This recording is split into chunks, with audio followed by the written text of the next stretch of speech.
Unmute. Let's try that again. Hi, everybody. Welcome, everyone. How y'all doing tonight? Welcome to the Night Owl Lounge. We got Robert, Neoma, Blazer, Gemini, Penny. Had Standy Stones, but I think he went to bed. Welcome in, everyone.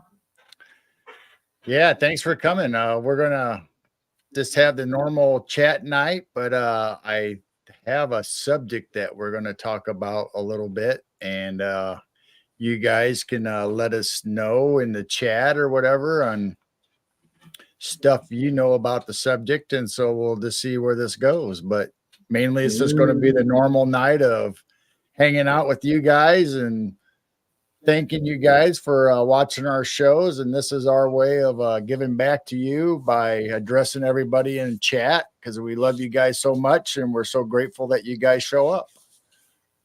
Yeah, we just love hanging out with you guys, and because you're all friends, we're family. Hey, there's Moggs too. What'd you do with your guest? Did you throw him outside? Hi, Moggs. And Thriller James, Roger, James, and I'll try to work my way up the showing everybody that pops in, but you know how that goes. You get talking, and all of a sudden it's like, oh man, chats went by like 1,000 people. I try to say hi to everyone. It's hard to do.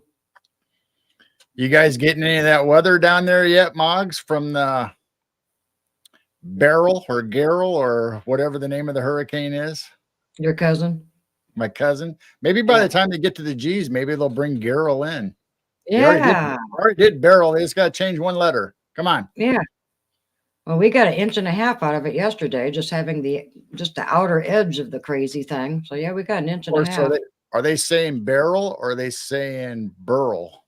I think they're saying Beryl. Ah, so they're actually almost pronouncing it the same way then. Yeah, Garrel, Beryl. Except most people call you Gerald. Yeah. G's the easiest. Yeah, we got hurricane rain. We got quite a bit of rain out of it and some wind. Not a lot, not as strong a wind. We've had stronger winds and from other storms than this, but we got quite a bit of rain came down in a short period of time for a while. Hurricane Blazer.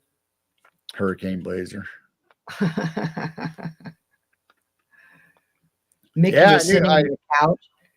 Sitting on the couch. Well, tell LIB hi. Tell them everybody in chat misses them, and we all say hi.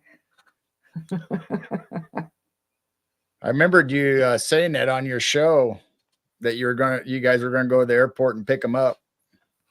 The lounge of the Lou. Yeah, the lounge or the Lou. Good one, Robert. Mike says hi. Aww. We were thinking about changing it to the Night Owl Cafe. As much time as everybody talks about food and people wanting to eat, instead of the lounge. Maybe it should be bar and grill. Drive in.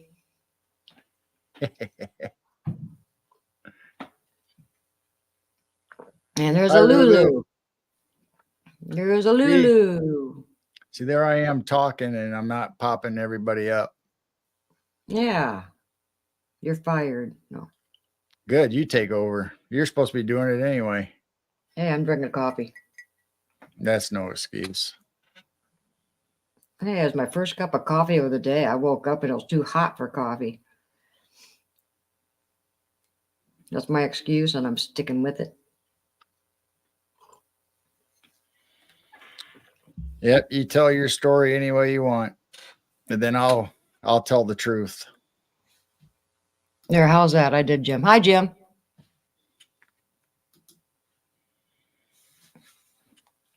See, I did it. See. Boy, I'm glad we're in the opposite sides of the basement. Read the show title. Read the show title. What'd you do? I left out. That's why he made fun of us. How'd you title it? Oh my I'll fix God. that. Now I see it.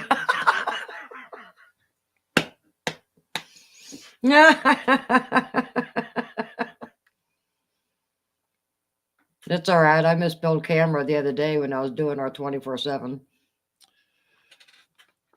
Oh well, I'll fix it later. Post production is a wonderful thing. How about night owl something? Night Owl Loon. Hey, Roger snuck in. Hi, Roger. Oh, homemade chicken and dumplings. Oh my See, gosh, that we're already sounds good. talking about food, and we're Oh, not even 10 minutes into the show. oh, chicken and dumplings. Yum. Well, I haven't seen our first dad joke, so let the food roll. Night Owl Lagoon. Yeah, we used to have family reunions out at BF Goodrich, a chemical plant where my brother and my dad and everybody worked there for a long, long time, and they have a park that they built with it had a nice screened in picnic area that could easily hold like 200 people. And we would have events there during the summer. Well, Dad got it for a family reunion one year, and we were the same way. We were out in like 90 to 100-degree temperatures, and of course us kids didn't care because we were sweaty and miserable all the time playing anyway. So but the adults, man, they're the ones. They had coffee and food and potluck, and it was quite a good time seeing everybody.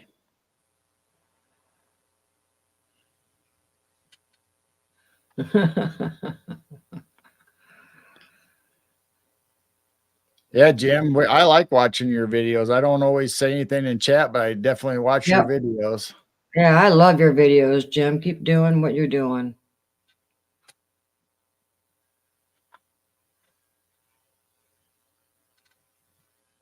Oh, geez, the jokes are starting. Uh-oh. Already, yeah. I used to work at a bank, but I lost interest. Ain't that the truth? Yeah, Interest? Huh. Wasn't that the old world? the old world. Waiting for the reset. There you go, Jane. One dad joke. Only one? Yeah, it's early. Oh, only one.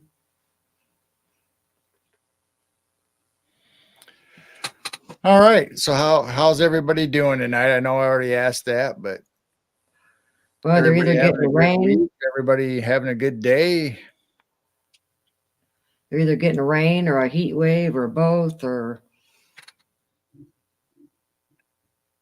Yeah, it's crazy. All this weather. I mean, we had storms again today. and I think we're still getting a few tonight, on and off. That's why the 24/7 switched to the goats. I'm tired of the cameras getting water droplets on it. And I went, oh man. So I just switched over to the ghosts and left it on them for the night.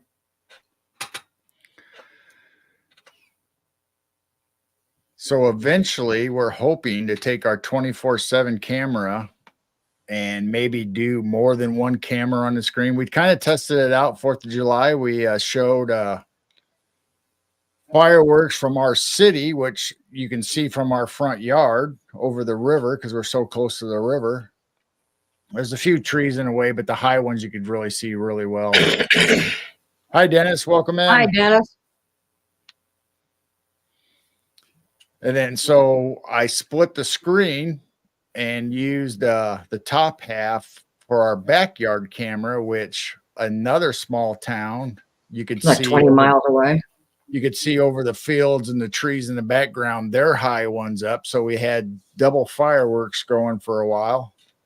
Or actually, I think one quit right before the other one, didn't it? Or they were about the same time. Well, I wasn't sure if it was like Thunderbird or what, but there was like two of them going back there for a while. But yeah, it was pretty cool. Did she work at IHOP? I must have missed something. Was her name Aline? Oh, I don't know. I lost a joke. Aline over. Eileen over. Oh, and we showed, we turned on the front porch camera and showed on the road in front of our house that goes to the grade school, and the grade school is where all the parade floats, which is the biggest in our community around our area for Henry. Yeah.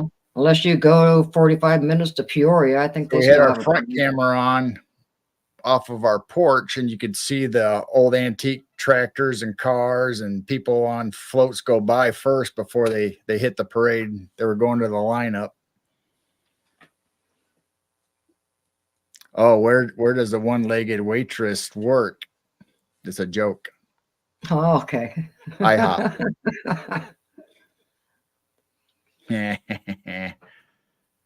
Now I get it. You're gonna So start. we're thinking of taking our 24/7. That's where the story was going. Our 24/7. We're streaming live on YouTube 24/7. But we're thinking of adding Rumble to that stream. So it'll be live on our Rumble channel also. So we got to work out the details and figure out the technical part of it, how to get them both going. Oh, we were thinking about having two streams going. One that has like music or something like that, and the other one just sound. Yep. Or nothing do but a that goat too. cam.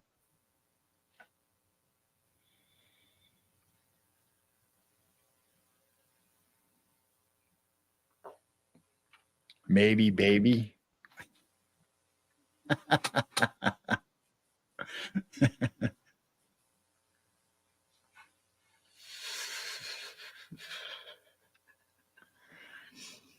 Oh So I guess my. if you guys didn't know, we have a Rumble channel.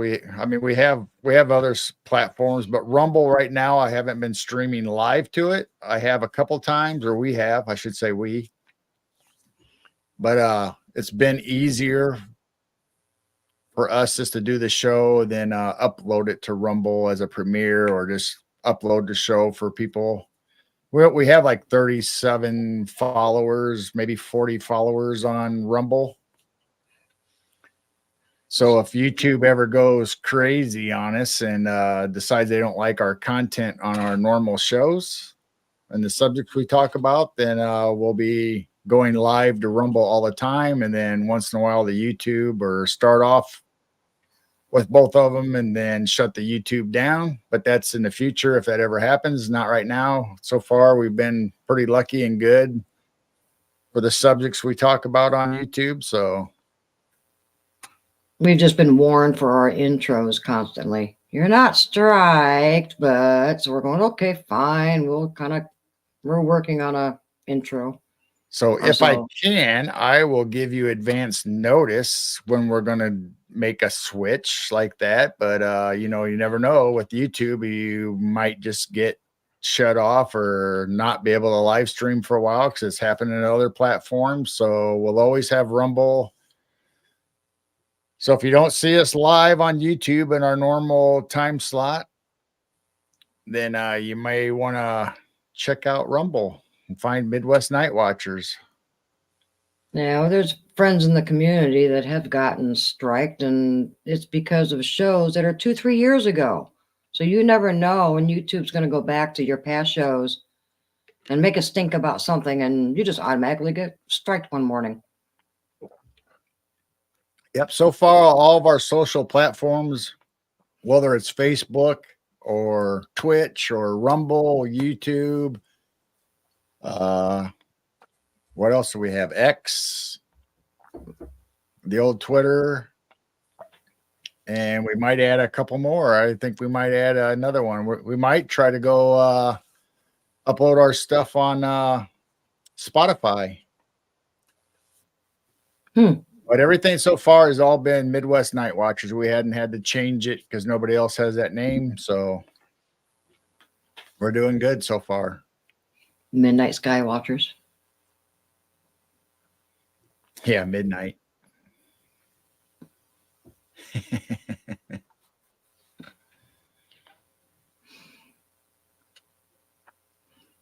Well, we're getting a few people in here.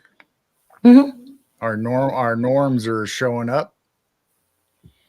Thank you everybody for coming in and hanging out with us. And if you got nothing better to do, Hey, somebody woke up freaky. there's Freaky. Yeah, somebody woke up freaky.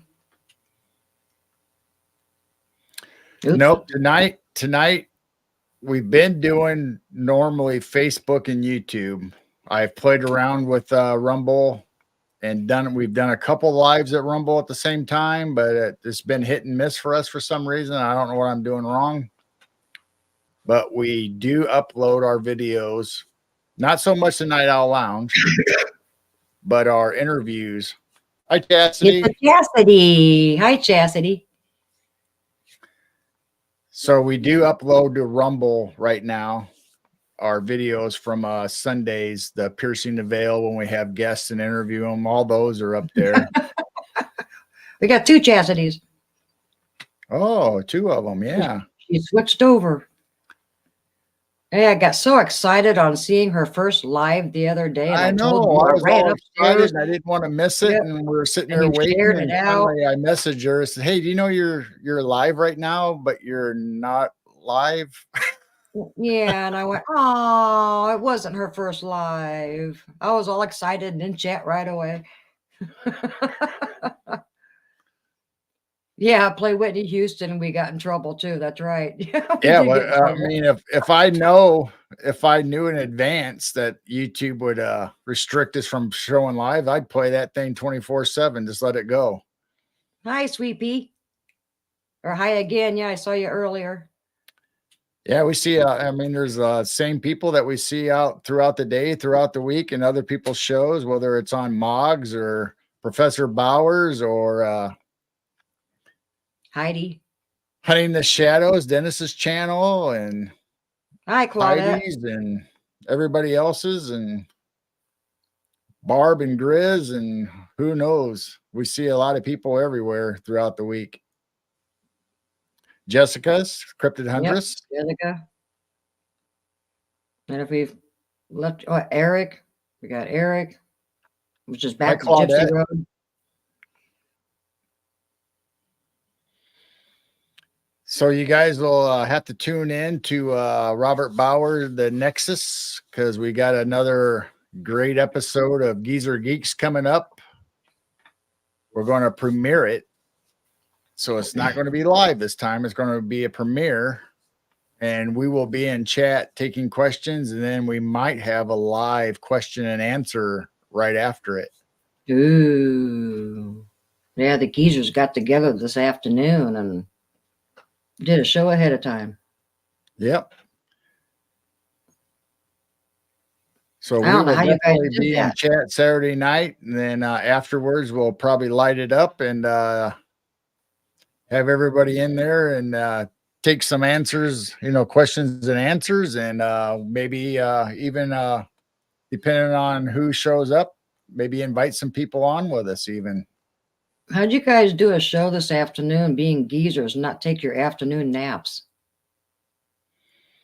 Well, when you're excited and really into a subject, you kind of get active and took my Geritol and none of you guys started dozing off or anything? took my what's that stuff Mom used to drink? Boost? What was that? Boost. I took my Boost this afternoon and popped a couple vitamins. And please don't say you want to start drinking that Boost. That was horrible. I tried it. I really did. I took a drink of hers when she was drinking. It was like, oh my gosh, it was like a hot melted milkshake. Oh, Geritol. Oh my. Hey, Blazer found our Rumble. Thank you, Blazer.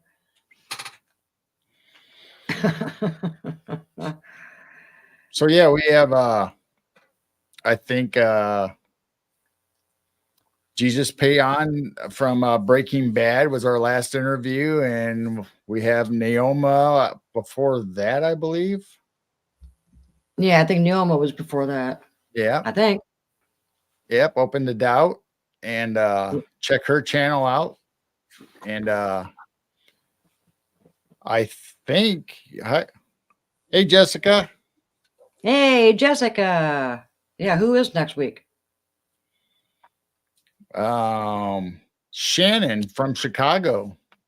Ooh, or ghost stories. Okay, we got ghost. We're gonna be telling ghost stories from Chicago, and maybe a little Cool. cryptid stories. And I have a couple other little tidbits from in and around the Midwest and Chicago. So we're going to be talking about that. She's been All a right. lifelong resident of in the city, in the suburbs actually, but the city of Chicago. So that's getting close to home. Yeah. And we got a bunch of good guests. Well, we're booked until we're in September. Yeah. So yeah, we Yeah, got some good actually. guests coming up. And I know it's kind of far away, but if you got nothing better to do on Halloween, we got Neoma coming back on Halloween to tell ghost stories again. We had her last year for Halloween, and we got her again. Mm-hmm. Not yet, Blazer. Did I ever say what the topic was tonight? Nope, not yet. Well, it wasn't food. Even though we talk about it. No, I hadn't. I was just I have a subject ready to go, but we wanted to spend time talking to you guys because that's what we do. I didn't want to bring up a subject, but we will bring it up, and Eventually. because it's still early. I mean, geez, we've only been in it for Yeah. 20 minutes. Well, we should probably let's see. We haven't had a night owl lounge for a couple weeks. Well, Daryl actually fell asleep last week. There you go. I didn't take my Geritol and see what happens. Yeah. So last week. Robert keeps me up all night long, you know, talking about geezer geek stuff. And so yeah, he fell asleep last week and never got one scheduled. We went, oh well, you know, and it was the 3rd of July. But the week before, we did have a sad situation that a few of you know, a few of you don't. The last time we had Night Owl Lounge, we did kind of warned everybody that we had a really bad heat wave, and Clyde was doing really bad laying in front of the fan and panting. So yes, Clyde did not make it through the heat wave, so we did lose Clyde. And that's one reason why we didn't have the Night Owl Lounge a couple weeks ago. So we're handling it better. It was very, very rough for a few days and hit us really hard. But we just wanted to let everyone know that our big boy Clyde is gone. So you probably would have noticed anyway if you tuned in the 24/7, and once in a while, like tonight, Jane said she put it on the goat, so you would notice Clyde wasn't there. So I couldn't put it on the goats for several days. I mean, I couldn't even, even look at that camera. So yeah, I'm feeling better now, and it's been a couple weeks, and he is actually buried close to the Illinois River, next to the tree line and the soybean field, close to our Sasquatch clan. So I even kind of meditated and asked our clan to please watch over Clyde's grave. So yeah, we got a family farm that we've been associated, well, the kind of family, they've been family to us for many, many years, since your dad, actually. Right. So yeah, he's down there about a quarter mile from the Illinois River, next to the tree line where we hear strange noises. So he's got a real nice resting spot. Me and my nephew took the dozer out and backhoe and dug up a nice spot, nice scenic spot. He's got the fields in front of him and the trees and the Illinois River behind him. Yep. But he was old, and you guys really didn't know how he was years ago, but he just hasn't been active. Even though since we got the 3 babies, he just kind of laid around and kind of walked. He never really did run much anymore. So he was slowing down. I knew that he was kind of failing, and especially during the heat wave. Oh my gosh, I warned you guys that one night. I went, he's not doing good through that heat wave. So yeah, he didn't make it, which really wasn't a surprise. I mean, it was kind of a shock, but in a way, we kind of sensed that it was happening. But he was getting old. Yeah, he would lay in front of the fan. We got a great big barn fan that you'd have for livestock, for animals, and We always refill their buckets of water so they have plenty of hydration if they choose to drink. I mean, that's up to them if they drink or not. Just kind of like a camel. Clyde was like a camel. Oh yeah. Well, giraffe. But yeah, we're gonna miss our big boy, but we still have the 4 goats that, you know. I look over, they're just now running around. They're actually, since Clyde passed, these guys have been more active. So I think they kind of knew he was passing. You know, they've been kind Right. of laying around too, but ever since he passed, Gary's been playing with them. They're running around, they're going crazy. So, we've got a couple more years of Gary. Gary's older, believe it or not. Gary is an older goat, but he's smaller. It's kind of like a large dog. You know, large dogs go fast. So hopefully we got Gary for a few more years, and then we'll got the babies for, who knows, probably 10 years. Yeah, thank you, everyone. You know, he was Yeah. everyone's favorite in chat, and it was hard sharing it with people. But we're doing better now. I'm not crying, you know, so I'm getting better. But now we can change the Yeah. subject, and you can tell everybody what the topic is. Oh. Well, I had found this quite a while ago, and I don't know if I'm totally into it or not, but it's the 13 months calendar based on a lunar cycle. And I like a lot of stuff about it, and I got some interesting stuff that I've found about it, and I thought we'd just talk about it just as an off the wall subject. I mean, just like when we were on Jessica, the Cryptid Hunter, Jessica's in the chat right now. When we were on her show, we've talked about old maps and flat Earth and those maps. You know, it's not necessarily that we're 100% behind all these theories, but they are interesting. They do open up a lot of rabbit holes to go down, and some of it's interesting, and some of it you're like, I don't know if I believe that. But then it's like other stuff's like, well, I don't know. It kind of makes sense, but Yeah, you kind and of that's go, the same what thing if? I found with this 13-month calendar, the solar calendar.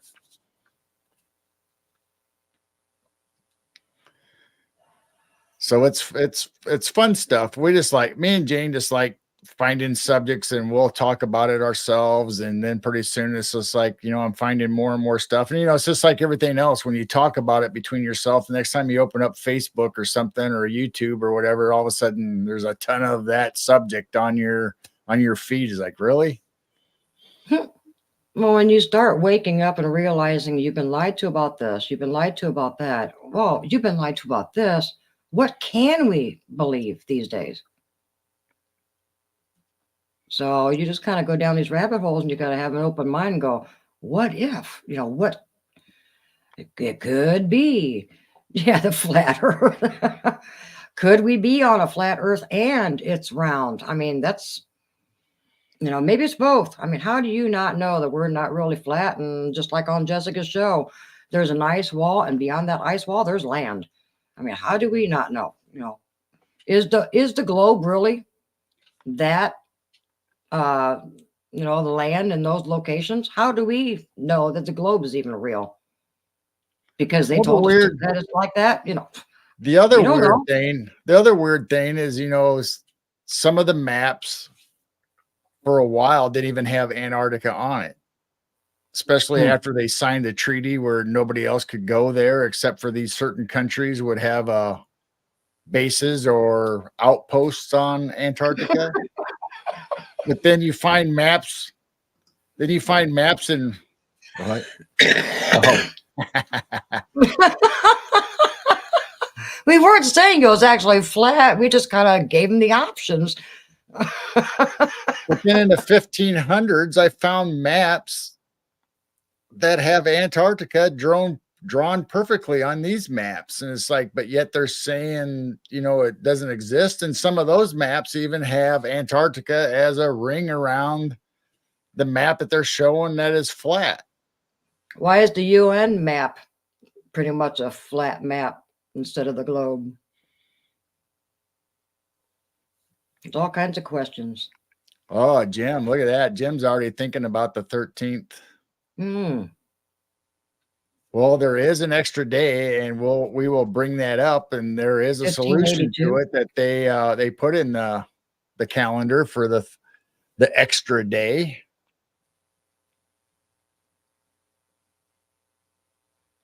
What's 1582?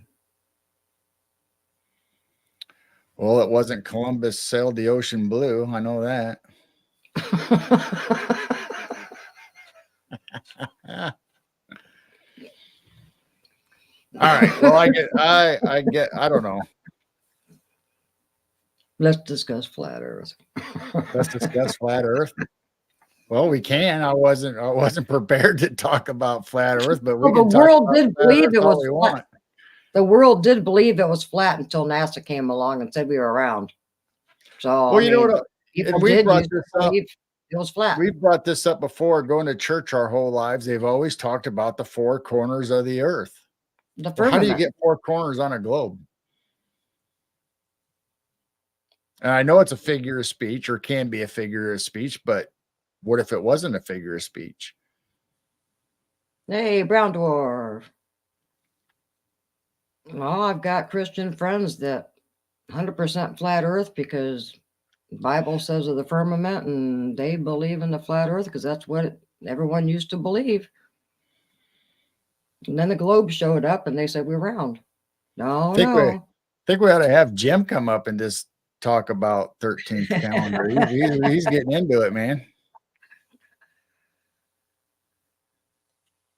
No, there's so many different calendars out there. We There used to is. use There's a this. lot of calendars. I mean, you can talk about the Yeah. Mayan calendar. You can talk about Hey, Pixie. you can There's talk just about the Jewish calendar. That's different. You there's can. I tons mean, of them. there's so Mhm. many calendars. But obviously, we're using the Julian calendar, which is after Julius Caesar, and obviously the month of July is after Julius Caesar. And there's a lot of other. Oh yeah, hi Pixie. There's a lot of other months that are after deities or Greek or mythology, and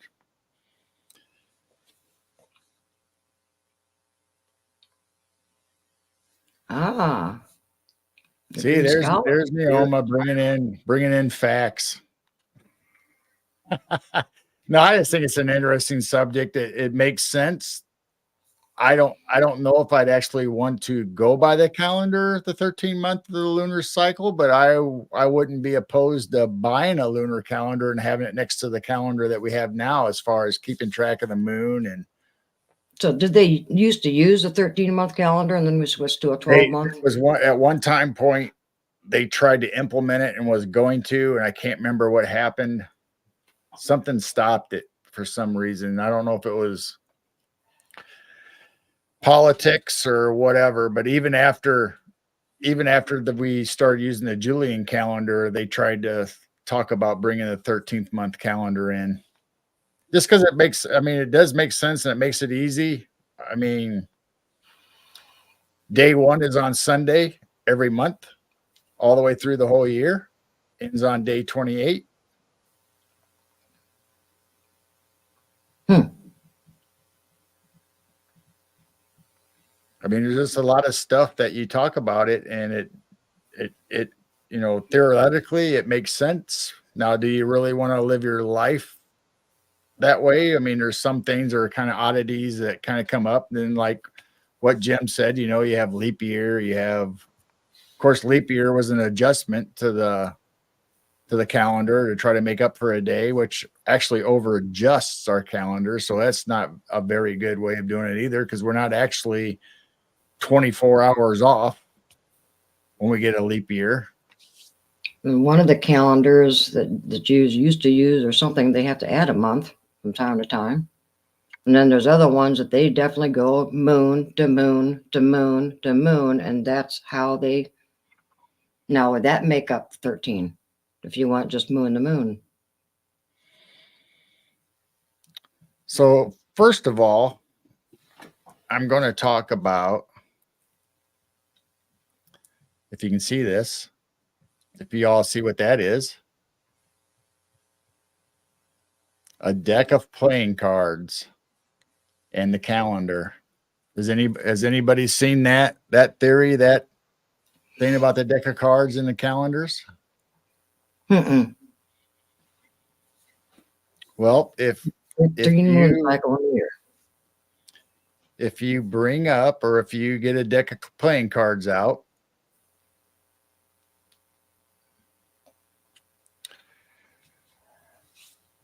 There are 52 cards in a deck, right?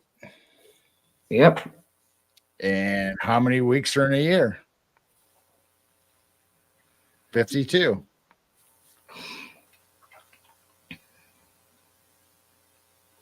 So we have the whole thing, 52 cards all the way through. Then you got 2 jokers. Well, the first joker, because if you add up all the numbers on the card, all the numerical, you get 364. If you add up all the numbers on the deck of cards, you get 364. Well, the joker is an extra card. That accounts for the extra odd day that you would get 365. And then the decks, believe it or not, have 2 jokers. So people are saying, well, you got the 1 joker to make up the 365, the odd day out. And then the joker, the second one, is for the leap year. Welcome in, Robin.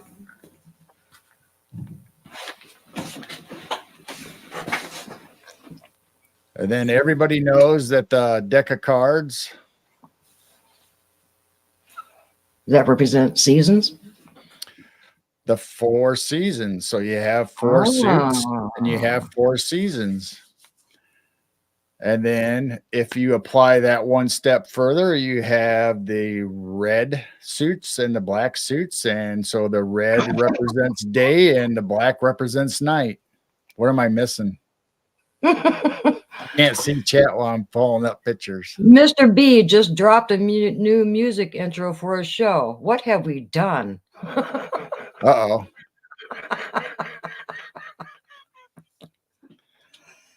Did we release the beast? Hi, Elena. Nice Hi, to see Elena. you.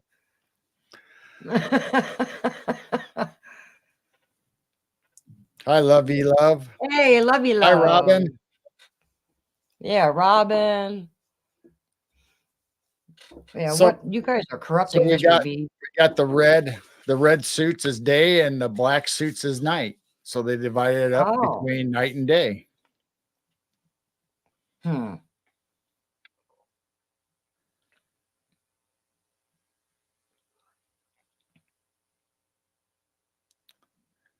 So then we have all the court cards, the kings, the queens, the jacks, and there are 13, which lines up with the lunar cycles.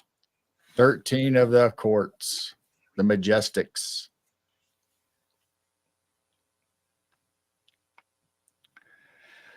So every suit, if you can read that or see that, you have 13 cards. Actually, the court cards, I said that wrong. There's 12 court cards, and that lines up with the months. But each suit has 13 cards, ace through king, and that lines up with the lunar cycles. So I said that backwards for a second. So this one goes with the months, 12 months in a year. The suits, individual suits have 13 cards, and that lines up with the 13 lunar cycles.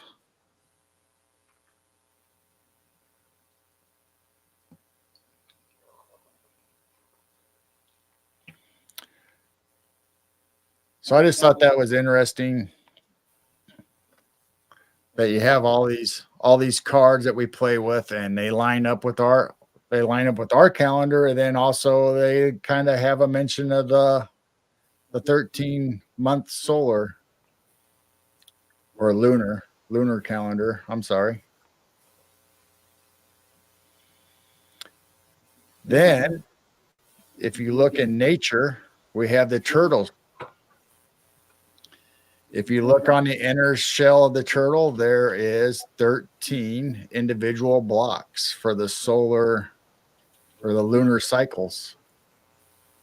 And then around the edge, there is 28 little notches and little sections that line up with the lunar cycle. So if you have 13 lunar cycles, 13 months, then you have to go along with that, 28 days, which is on the outside of the turtle shell.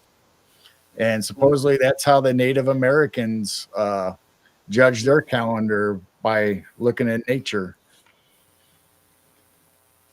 Do you know the time period that it switched from 13 to 12? Well, you had the Jewish calendar, and you had, that's it, Gregorian, and you had all these other calendars that each sect or each religious fact or whatever was using their own calendars. And then Julius Caesar, during his reign, they came up with the Julian calendar. Like I said, it's, you know, it's named after Julius Caesar, and July is actually for Julius Caesar.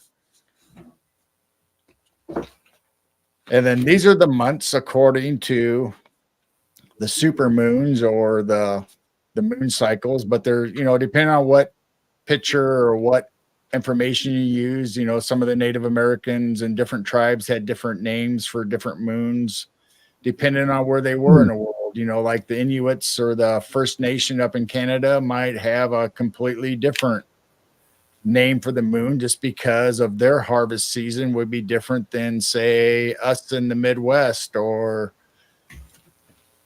you know, people in Europe or wherever their agriculture or whatever their harvest is depends on what they were doing. So it might not be the raspberry moon, or it might not be the strawberry moon. So there's little variances depending on what information you look at, but these kind of line up pretty much with the super moons. But I just thought it was interesting. You know, we always talk about the Fibonacci number, you know, in nature, and how it repeats and shows that 369 and that spiral in nature all the time. Well, here's a thing in nature that comes up that lines up with the lunar cycles. I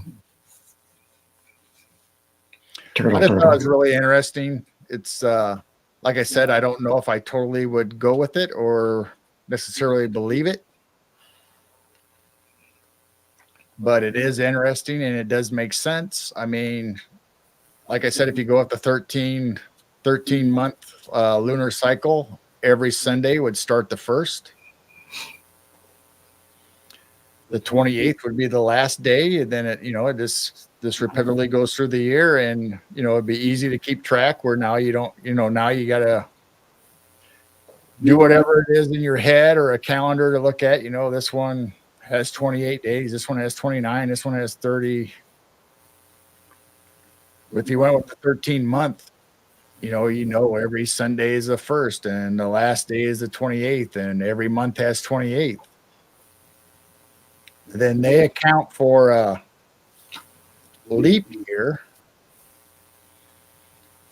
and the extra day is a day of rest, which would be Easter Sunday would be the day of rest, just like in biblical times for Jesus.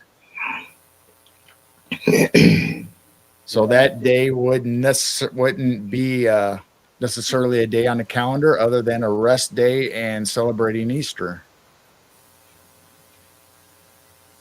So what's everybody in chat saying? And lovey love. Yes, I have heard that some tarots use a deck of cards, and I'm not sure if it's actually the writer, but yeah, I've heard that.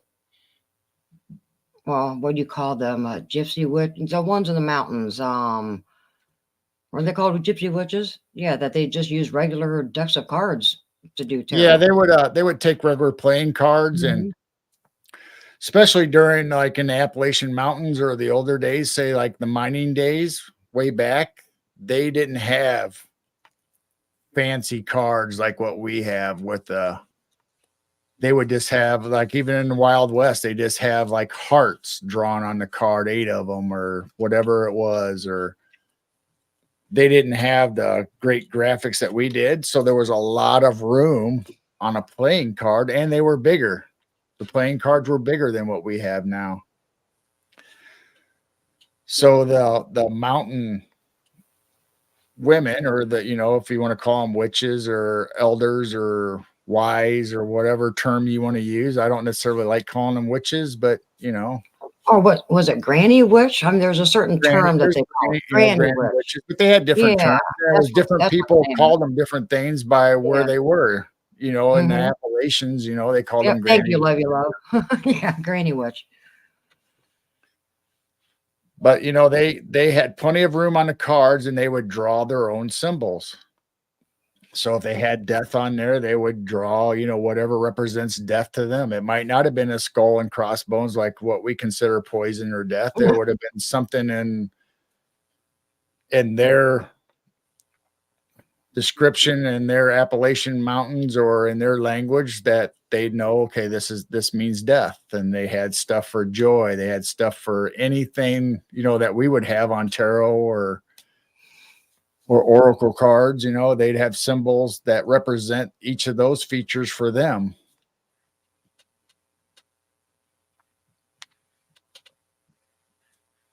Oh, Dennis, yeah, the dead man's Dead man. hand, aces and eights.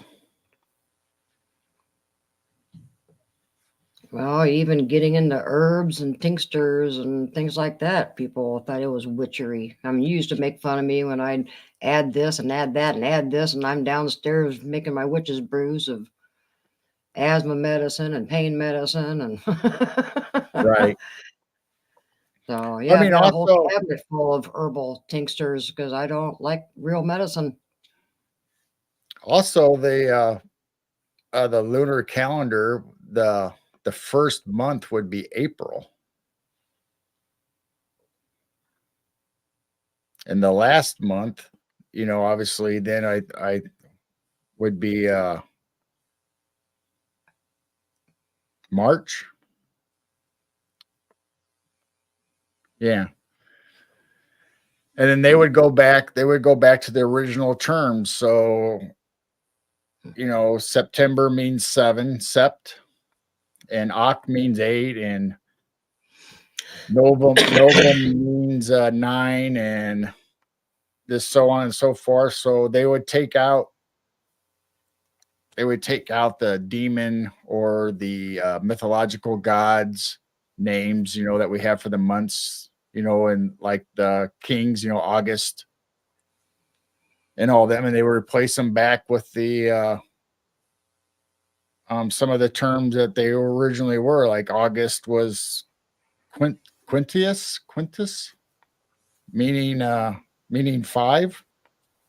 And that's the other thing. December, you go around September, October, November, December, and it's actually 7, 8, 9, 10. Instead of we have December as the 12th month, but actually December, if you go back to the original term for December, it means 10. It's not 12. So there's a lot of discrepancies or stuff in our calendar now, according to the names of the month, that don't add up. And yes, love you, love. We are addicted to elderberry syrup in this house. I make my homemade. It's very easy. You go online, there's all kinds of YouTubes to show you. And I do a winter blend. I put echinacea and rose hips in it for a winter blend. Yes, we love our elderberry syrup, and I've got elderberries growing behind the barn. So I restock every single year. So I've got juice in there, and I just gotta add the honey to it, the ratio, and we've got fresh syrup all the time. Best immunity stuff around. Then the other thing about the calendar, they were saying that Jesus died on April 3rd. And then they actually said that maybe that was off by a few days. So they would put the resurrection or Jesus's death would be on the 1st, which is part of our calendar as April Fool's Day. And that was speculated that they changed it to April Fool's Day because everybody in history forgot about or didn't want to remind everybody on the actual day that Jesus died because of the resurrection and everlasting life. So that's why they named it April Fools, because they were calling us fools for forgetting the day that Jesus died. So who knows what year we're at, what day we're at. We're all screwed up.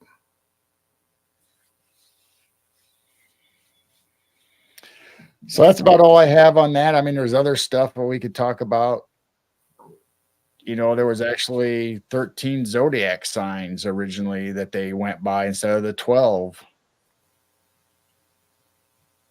But there's all, I mean, if you go down that rabbit hole, there's just so much stuff that comes up. And the deck of cards is one of them that I found that matches our calendar and mentions the 13 months. And another thing about the 13 months for women, how long is your cycle?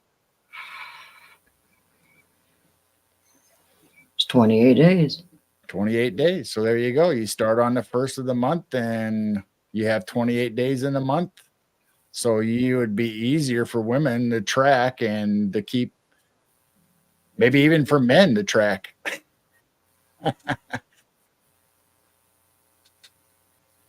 But there's other stuff about the female body that goes along with the 13-month and the lunar cycle. And obviously the tides and everything that happens on the earth and for the 13 months of the lunar cycle. Joy. And yes, Robert, huckleberry is another good one. There's all kinds of immunity. And Pixie mentioned red raspberry leaf. I got all kinds of tinctures in there. I've got the dandelion root, the red raspberry. I've got stuff for pain. I've got all kinds of crazy stuff in there. Now, as Naoma points out, you know, the cycle is different for everybody, for women, but there is like beginning and end. It might not all be the same, but scientifically, to go through the process of menstruation, it is 28 days. That's just the number they came up with from beginning to end. But you could have after effects, or you could still have lingering effects, or something medically, or your body hormones change. So every woman could be different, but generally they say 28 days. Like Lovey Love said, they went, you know, by an average. Yeah. So I'm just putting that out there because it matches up with the lunar calendar, and that's what, you know, science says. Not that it fits every situation, but our calendar we have now doesn't necessarily fit every situation we run into either. It's kind of chaotic, I think. Oh, is that why women bewitch men so easily? Ah. Oh. The Appalachian cards or the solar or the lunar cards?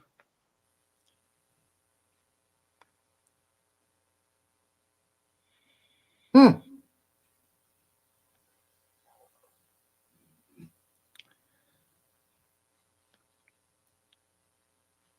think we got like 3 subjects going on at the same time.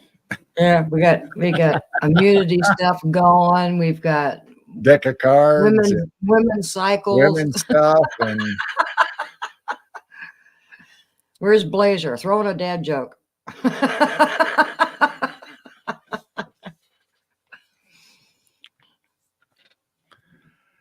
yeah, Yes, I miss so is much. amazing. While I'm talking and trying to show pictures, I miss all this stuff everybody's saying in chat. Sorry, everybody.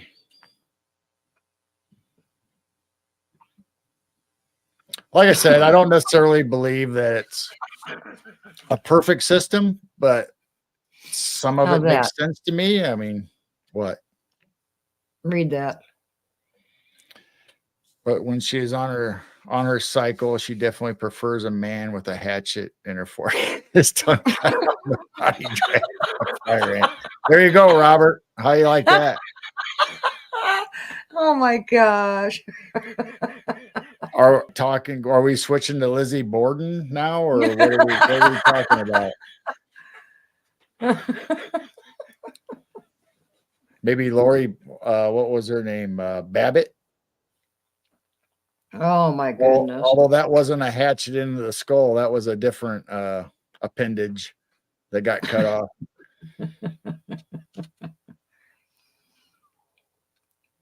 Them cubs became bears.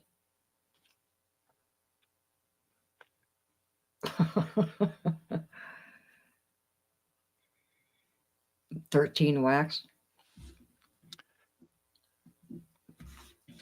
That's true. Women sync up together. They say that. I mean, I think all our daughters synced up together pretty close when they were all here, right?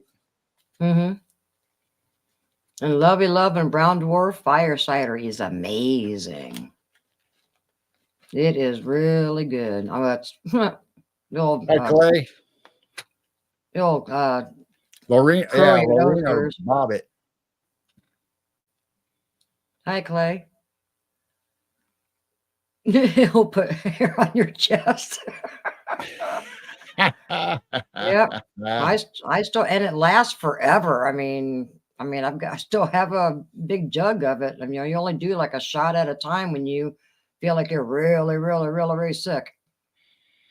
Our poor son-in-law, we forced our son-in-law from Canada to try it one night when he was here, and he about died. I felt bad afterwards. See, when I would play at the neighbors, you know, they had two girls and they would sing that rhyme while they jumped rope growing up. But there was another woman besides Lizzie Borden, and I can't remember her name. I keep trying to think of it, and it's almost the exact same rhyme, but it was I think it was a hatchet, and there were different numbers for the time that different amounts that she killed or hit the dad and mother. I wish I could remember that name. I used You to know almost what said the I name. did I too could, growing off up. the top of my head, I could think of the name right away, Lizzie Borden and the other rhyme, but now I can't think of it. Somebody in chat will come up with it. There's another female name other than Lizzie Borden that goes along with that rhyme, and I think Lizzie took an axe and the other girl took a hatchet. I think. Yeah, isn't that what the girls skipped rope with? What? It was a saying that they jump rope and yes, both of them were sayings that they jump roped with. Yeah. Oh, somebody will come up with it. I mean, just like the maypole, the maypole song. Was about sickness and a disease. It wasn't a happy song. It was about death. Jessica Chambers? No, not Jessica Chambers. Or at least that doesn't sound right to me. That's not the one that we did. Well, that thing's got to be out there in Google somewhere. So what was the song for the maypole? I don't know what you're talking about. Ring around the rosy, right? Yeah, ring around the rosy, pocket full of posy, ashes, ashes, we all fall down. Yeah, it's about the plague. Pretty much all nursery rhymes were about something. Something that we didn't know what it was when they were saying it to us. I mean, he obviously thought it was just a cute little nursery rhyme or a song or whatever. I mean, obviously, when you're jumping rope and you're saying, give your mother, your father 40 whacks, your mother 41 or whatever. I mean, obviously, that's a little gruesome for a child to be singing, jumping rope and having fun. But,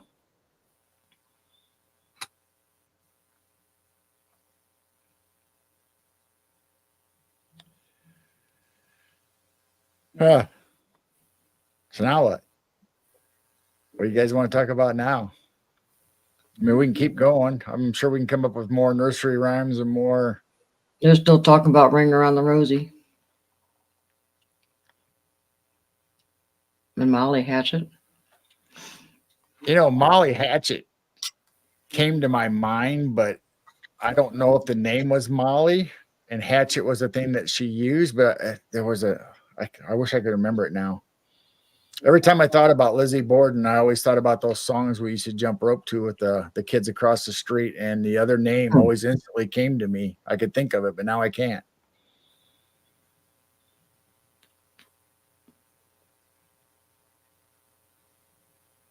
It's a Mandela effect. You're not going to find it.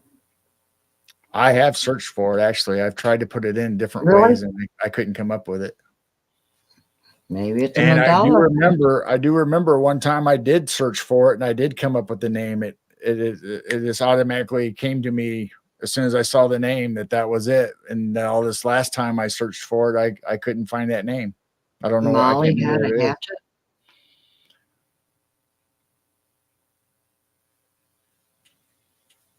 Molly Hatchet actually got their name from Hatchet Molly. I do like Molly Hatchet. I like that band.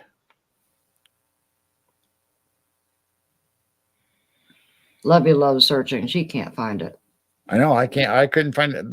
I remember the first time I thought about it, when the name came to me and stuff, and then the next time, I couldn't quite remember it. It was several years, after that.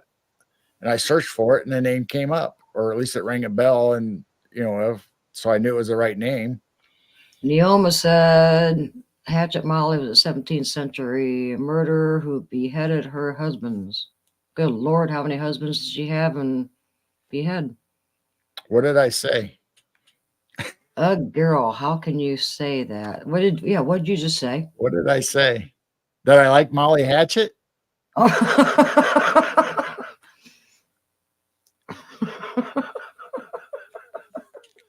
Come on, man. That was good road music. Molly Hatchet back in the day. He said he liked Molly Hatchet. But even our nursery rhymes, like you talked about, Jane, they're have a, not all of them are morbid, but there is a twisted meaning behind them. I mean, Yeah. my gosh, Grimm's fairy tales. Everybody talks about Grimm's fairy tales, but man, those are horrible, about murder and rape and incest, and depends on what you read into them.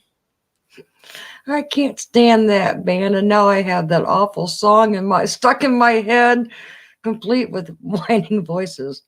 There you go. My job is done. Take that, earworm. All right, catch you later, Pixie. Thanks for stopping. I'm sure we'll probably be on here for a while longer, as usual. So we might be And here. then after that, the SOAR people will come over. It was so funny. Last night, I was getting ready to go to bed, so I didn't type in, sorry, love and all you guys, but I just kind of sat there reading all their trivia. They started doing trivia in our 24/7 chat last night. It was so funny. And I finally just had to go to bed. But yeah, all the SOAR people come over here, hang out.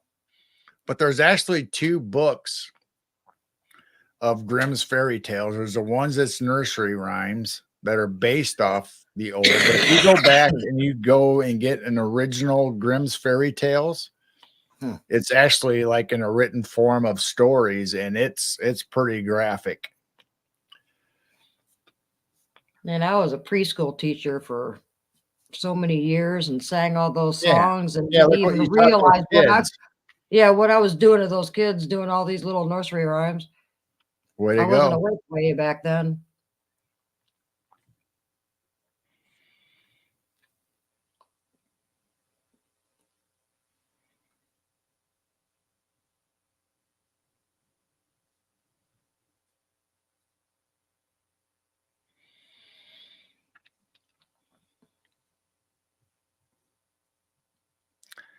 That's another thing, these tales don't really mean what we thought they meant. We just thought they were nice little tales. But I mean, even if you go to some of the alternate theories behind movies and stuff, like Grease, if you talk about the movie Grease, that was actually a dream sequence. And it was actually because one of the main characters drowned and was going the process of death, and he dreamt, or Derek. Oh, Gypsy Road.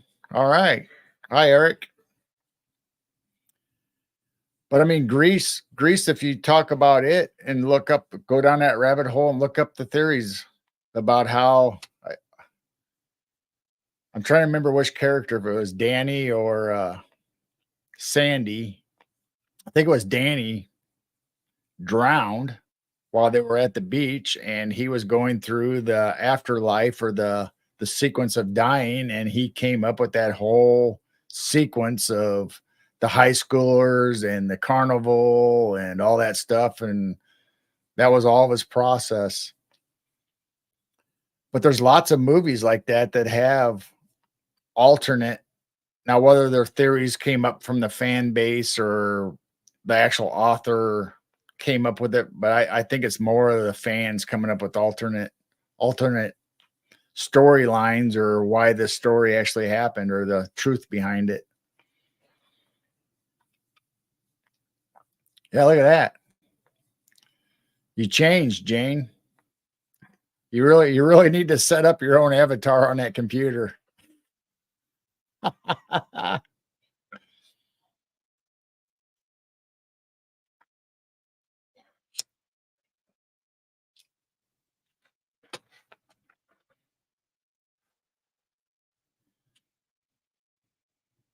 Cinderella.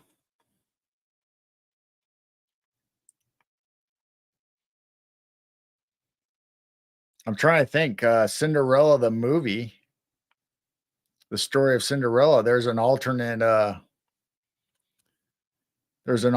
one of that too, and there's also an alternate story of Snow White and the Seven Dwarfs. One of them's kind of creepy with the dwarves, and the other one is actually that when the prince kisses Snow White, that it was actually a death sequence or something. So it's not the old loving fairy tale princess and princess having a happy ever after. It was a morbid and a death scene.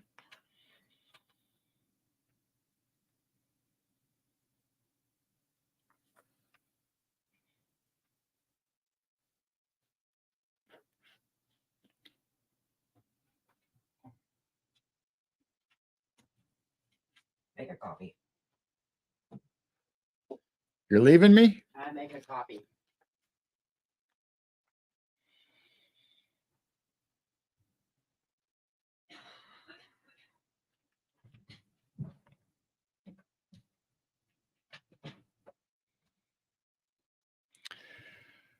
Yes, there's all kinds of stuff. I mean, like I said, I mean, none of it's necessarily true. It's just fun going down those rabbit holes and looking up stuff. And every once in a while, you'll read one, whether it's about Snow White or whether it's about Grease or whatever. And you're sitting there thinking, oh man, I watched that movie and I did see that in that movie, but makes you kind of go,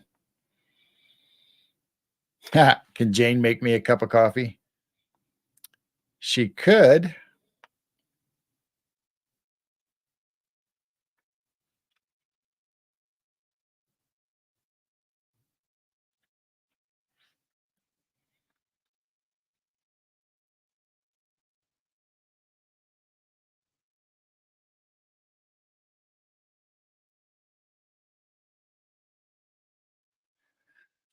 So, do you guys know any theories or anything behind movies or nursery rhymes? What do you guys got?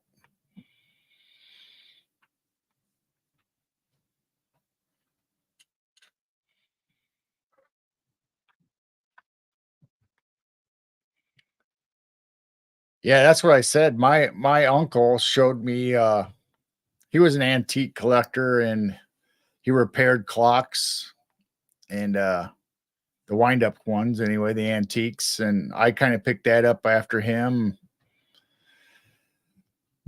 But he would collect and go to auctions and people would bring him stuff and he had an original, I don't think it was first edition, but it was a really early edition of Grimm's fairy tales, and he sat there and read some of it to us, and then my aunt made them stop because she didn't like the sexual stories or the gruesome stuff that was in it.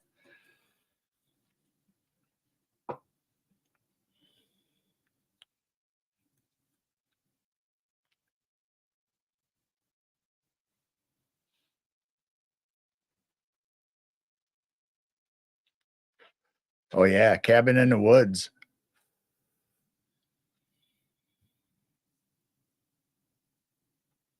I don't really think I know any of the Cabin in the Woods alternate theories though.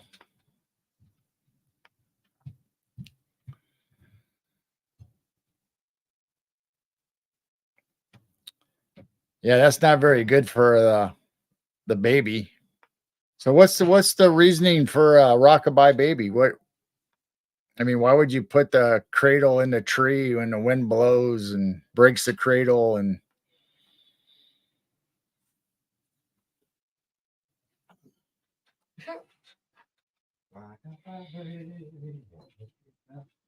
Still on nursing rhymes, huh? mm-hmm. I think I've read it before about Rockabye Baby, but I can't remember what the original meaning was.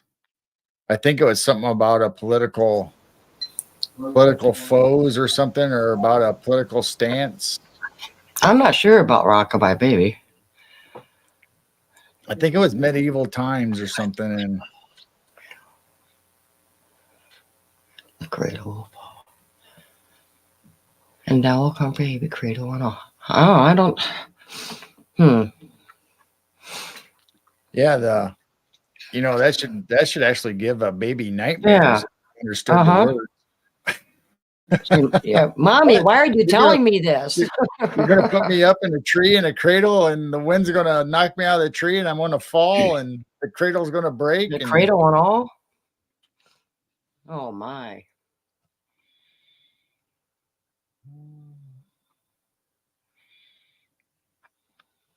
yeah, I thought it was about a political stance or actually a rhyme made up going against their policies, but I could be wrong. I mean, I read so much stuff on this, and sometimes I might get them mixed up.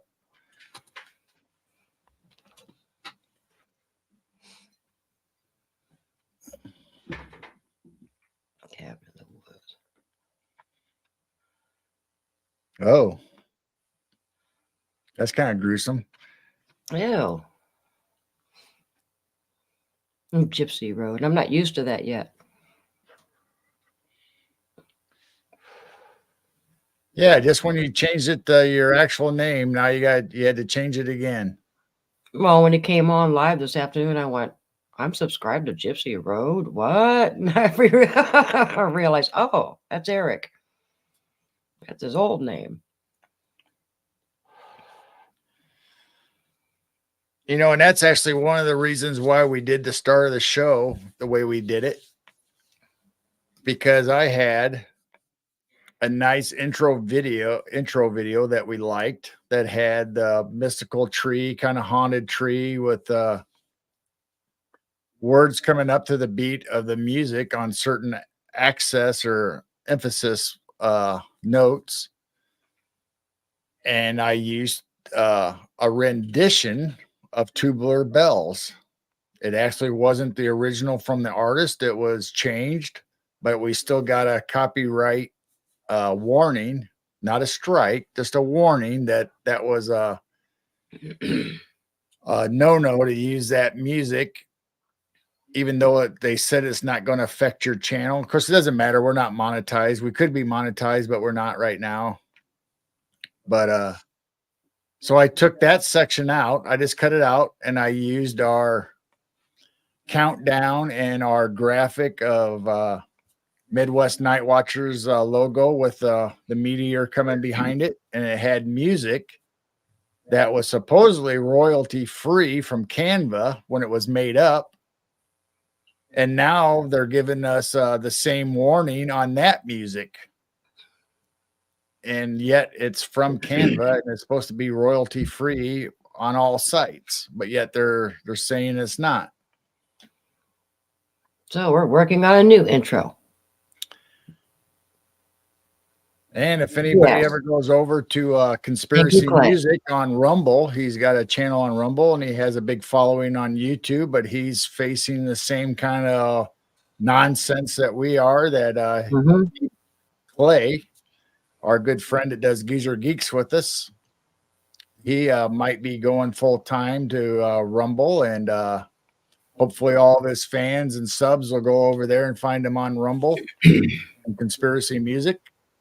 And he's going to help us make some music that won't be tagged by YouTube. Yep.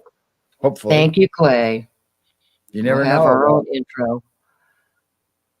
And Eric said a 1981 movie, The Howling. Some people say that the transition wolf scene was a real werewolf. Oh, Thank you, Blazer, for sharing Clay's site. Yeah, he's one of the geezers.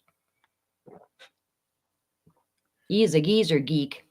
so off subject, kind of on the same subject, but there's a jazz record. And I know they made a movie about it, about the hunt for this record, a real rare record, but supposedly you could hear somebody being murdered in the background in one of the extra rooms of the recording, and the screams of the woman being murdered showed up on the recording in the background. Ew.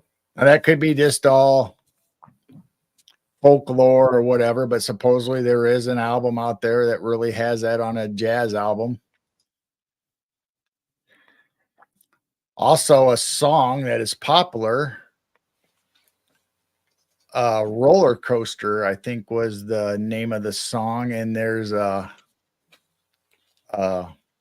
spooky and kind of Roller Coaster of Love. Roller Coaster of Love. Yep, that's what Gemini said. Yeah. So there you go. Look up Roller Coaster of Love and read into the story. There's a ghost and 3 men and a baby, too. That's what Blazer said.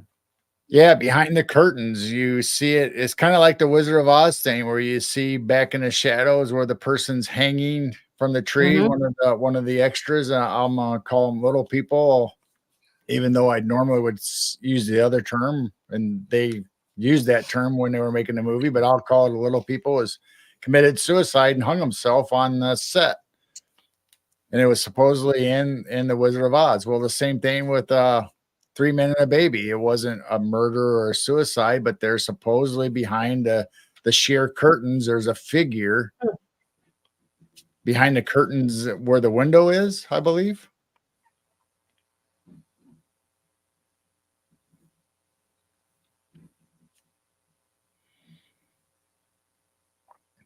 Hey, Juno. Hi, Gino.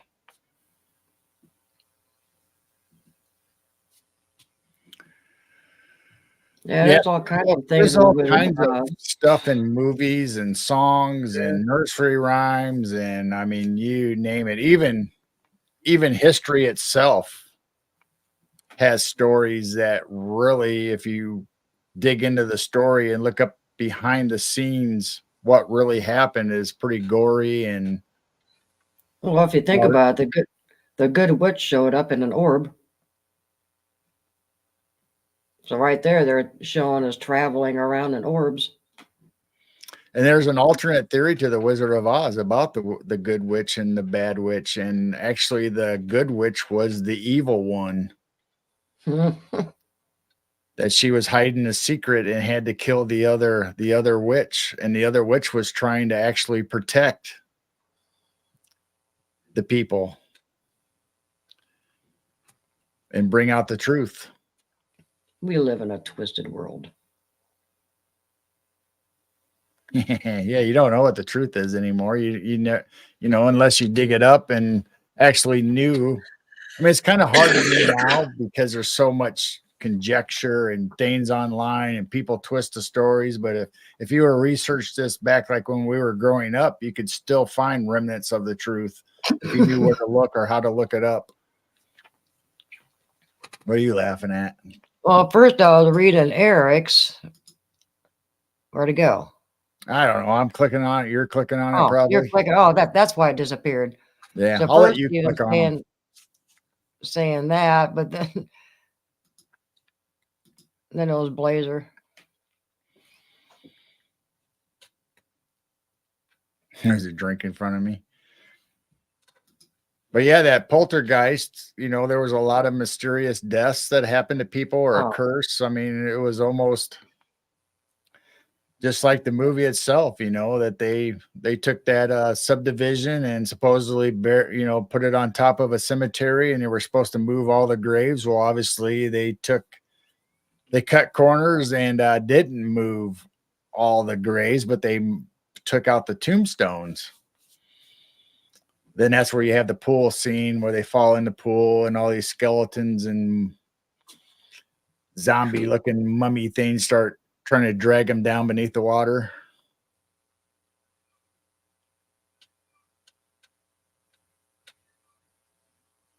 Mm.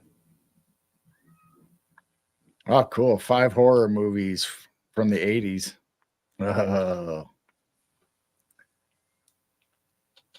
Going to movies, and we've talked about this before. When I was in high school, we'd go to movies every weekend, and we'd see the Freddy Kruegers, the Nightmare on Elm Streets. We'd see all the horror flicks along with all the other stuff. And I've told the story about going to the movie Ghost Story, how that night unfolded. How's that?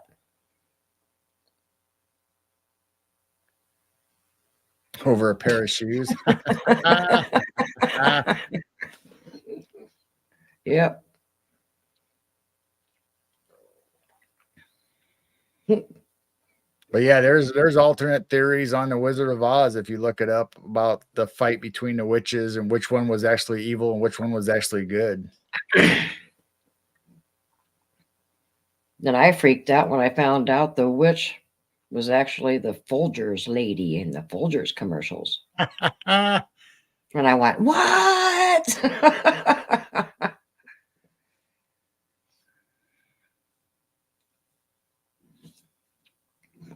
She was on there for quite a few years too.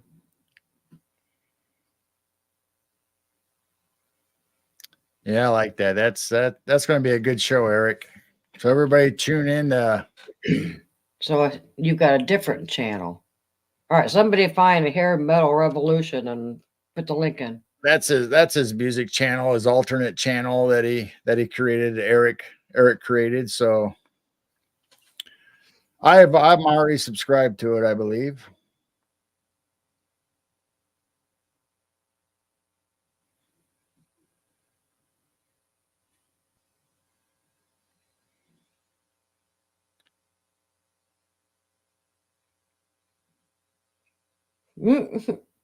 I don't think she had green skin in the Folgers commercial. She looked like a sweet lady. Really? Really? They should have had her riding on the bike with the little doggy going to Drink get a this cup of coffee. coffee. Folgers is good for you. Another interesting fact, and it has nothing to do with horror, what we've been talking about, but if you look up old film actresses, and it's Hedy Lamarr, he actually was smarter or as smart as Einstein or any of those scientists, and she came up with a concept to help them out with guided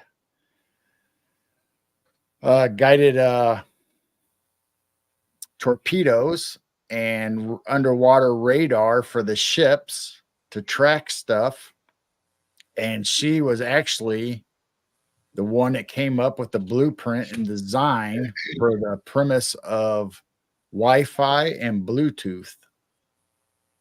But the military would not let her put her name on it or register it as a trademark or as a patent under her name because it became government top secret But she was the one that worked it out and did all the formulas and all the math on how to figure out the frequencies and all the electronics behind it, along with other scientists that helped her. Obviously there's people that was in that field that put the electronics and the stuff together, but she was the one that came up with the idea and the concept and helped them figure it out and how it should work. And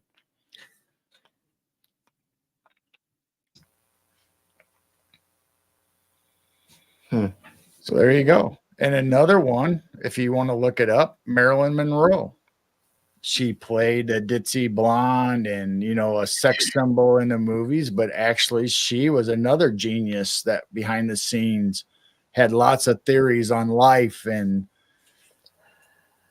political views and stuff, but she was never allowed to say that stuff in public or whatever because it'd ruin her image in the pictures. And she read an ungodly amount of books and theories and scientific articles, and her house and her trailers and the movie sets were full of all kinds of stuff like that. And she had highlights and notes in the margins. Ooh. I'm reading what Eric's saying about Annabelle. Annabelle.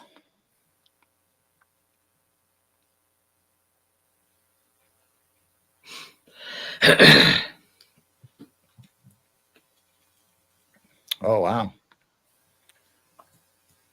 Well, when you talk about, dark subjects and stuff, and you start tapping into that dark side, stuff's going to happen. And, you never know about the weirdos in Hollywood, Hollyweird, what they're into. They might be bringing dark energy in, and that's what the movie's all about. And, it has that aspect to it. And you could just be bringing that curse or that bad juju right on you.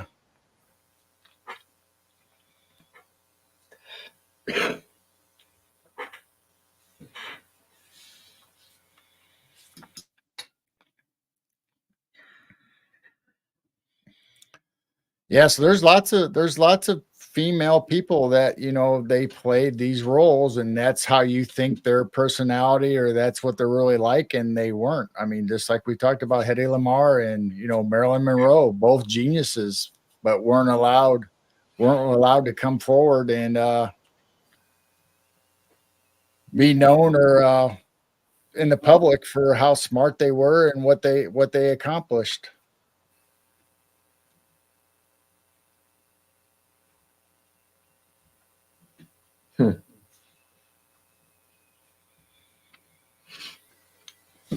And they said Tom and Jerry and Bugs Bunny and stuff caused violence.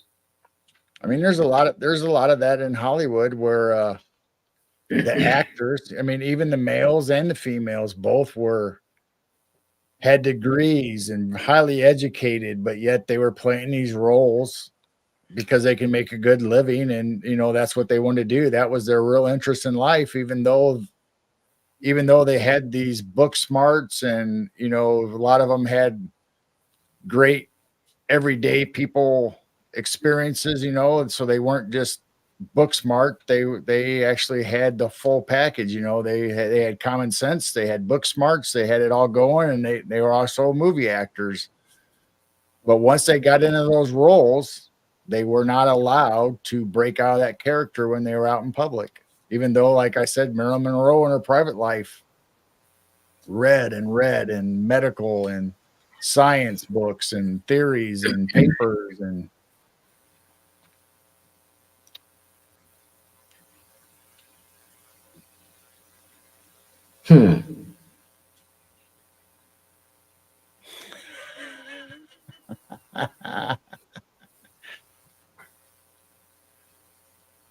oh man, you make me very, very angry. I like Marvin the Martian. Very, very angry. Very, very angry. The Conjuring movies.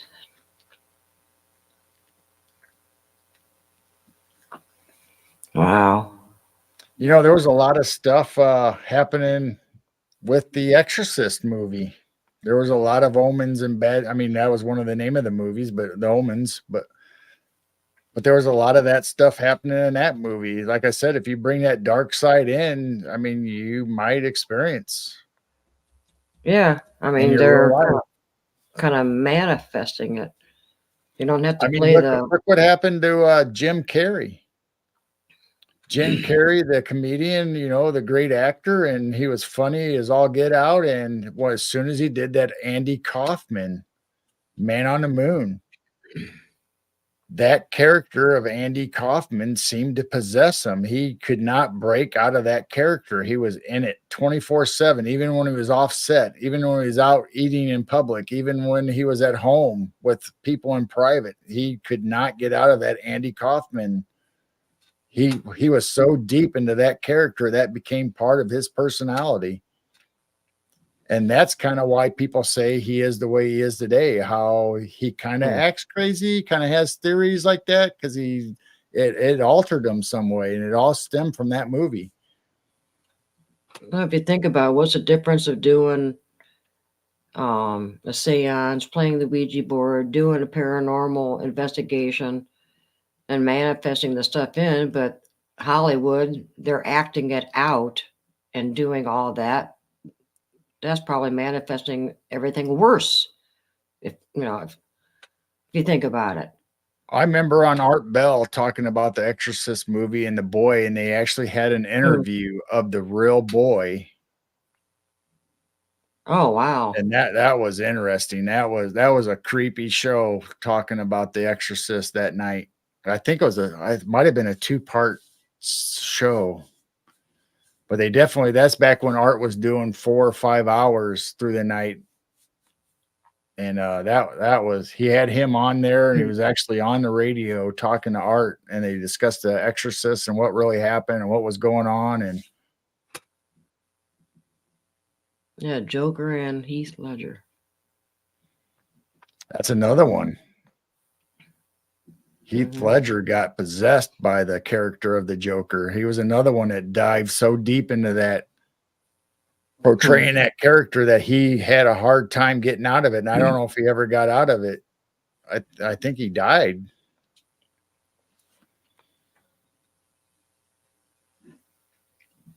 Yeah, the 3 a.m. witching hour, devil's hour. Well, we always played midnight. What was it?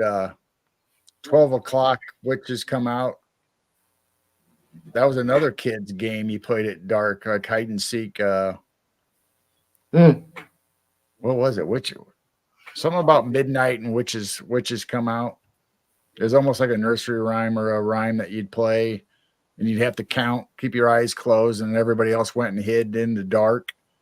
And you had to go find them. It was just like hide and seek, but it was like a witches, and you played it late at night. If we only knew back then. Brandon Lee the Crow. Yep.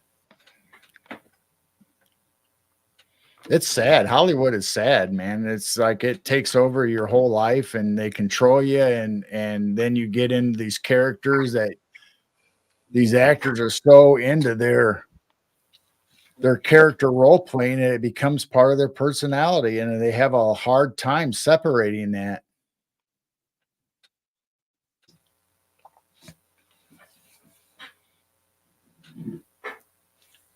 I'm not really sure how we got on this subject. I think I brought it up for some reason. It's your fault. Yeah, you did it. It is. The veil is the thinnest at 333. Oh, This sounds like kick yep. the They can. say the crow was Brandon Lee's demise. That's what possessed him, and that's when he had his gun. And these guns, these prop guns that shouldn't kill people. We lost quite a few stars with it. Not to mention the debacle with the Western movie where the director got killed from a gun that was supposed to be a prop gun but had live ammunition in it. Ah, Neoma, that makes sense. Everything is the opposite. Hmm. Yeah, it wasn't kick the can. It was witches come out tonight, I think was what we called it. That does kind of. And you familiar. would hide your, well, we had lampposts. So we would put our arm over and lean against the lamppost, and you would count to 12, and then you would yell, "Witches come out tonight." And that's when you go out and seek the people that were hiding. And I'm sure there's some kind of evil backstory to that about going out and searching for innocent souls or whatever.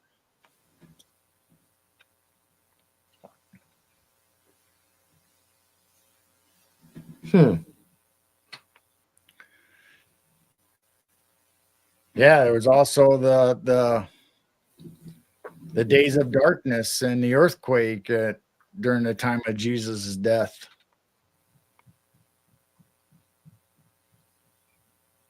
Oh, the Twilight Zone movie. I didn't even think about that one where they had the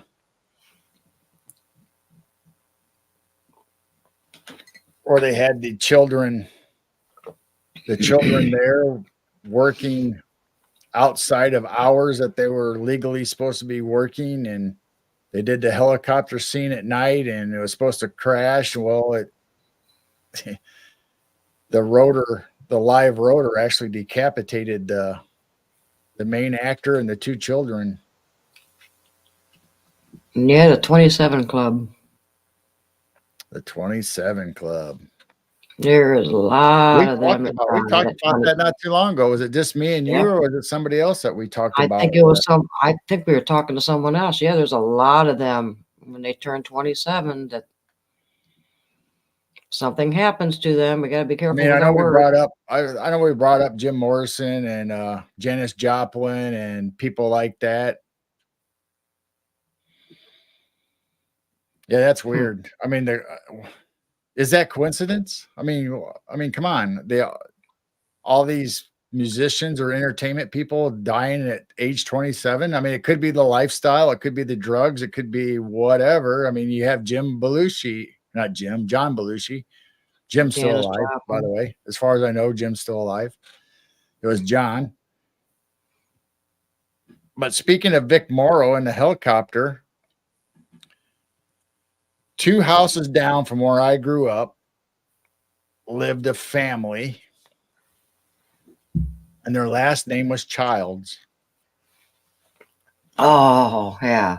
When they went to the fair and they had helicopter rides. Well, him and his son was in the helicopter, and I don't know if anybody else besides the pilot was in it. But I think it was just you paid in your family, 2 or 3 people, whatever, would go up in the helicopter. Well, it crashed. And it was almost the same thing as the Vic Morrow in the Twilight Zone. They survived the crash, but he grabbed his son and tried to escape the wreckage, and the rotor decapitated him. And the park right across 2 roads down is called Child's Park in memory of their family, of the father and son. But now I don't think a lot of people probably know why that park is named Child's Park. Very sweet lady. 27 is the number for the cabal. And John Candy. Yeah, we've lost a lot of good people. Yeah. A lot of that. And it could be the environment. Obviously John Belushi, doing the drugs, and just like Elvis, there's other stories behind Elvis's death, or supposed Elvis's death, if you want to believe that he was still alive and just skipped out on the entertainment world to live a normal life. But drugs, they were so famous and so idolized and they wanted to keep it going, that they did not say no to narcotics. They supplied it for him. And Michael Jackson, the same way, the doctor just kept prescribing drugs that, you know, a normal person wouldn't be able to go in and get the subscription they would have access to, or the drugs that they have access to, and they just fed these people. I mean, it's just horrible. They're handlers, and handler has a bad name.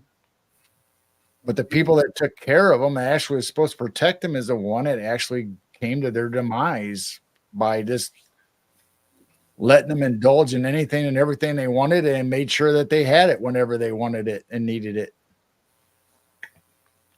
Does anybody know how old Taylor Swift is? Oh, no, I do not. Clay wants to know if she's 27 yet.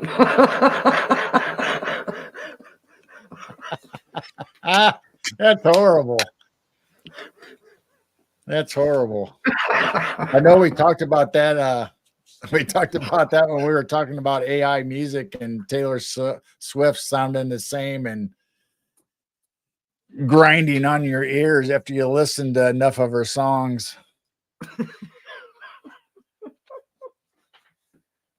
She's in her 30s.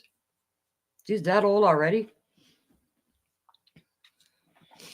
Here's another conspiracy theory, if you want to call it conspiracy theory. What do you guys think of the Challenger astronauts that people are saying are still alive? I've heard that. Yeah, the same facial features and would be about the right age, and some of them kept the same name. They have the same exact name, and they're in the same profession as the people that were on the Challengers.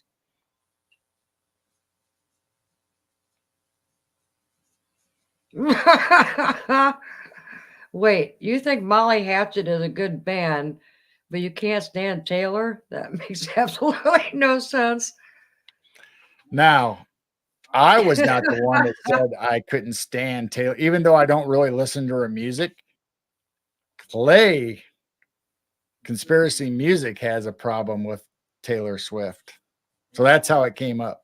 But yes, I love Molly Hatchet. Taylor is 34. Well, there you go. The cabal kept her alive. Why?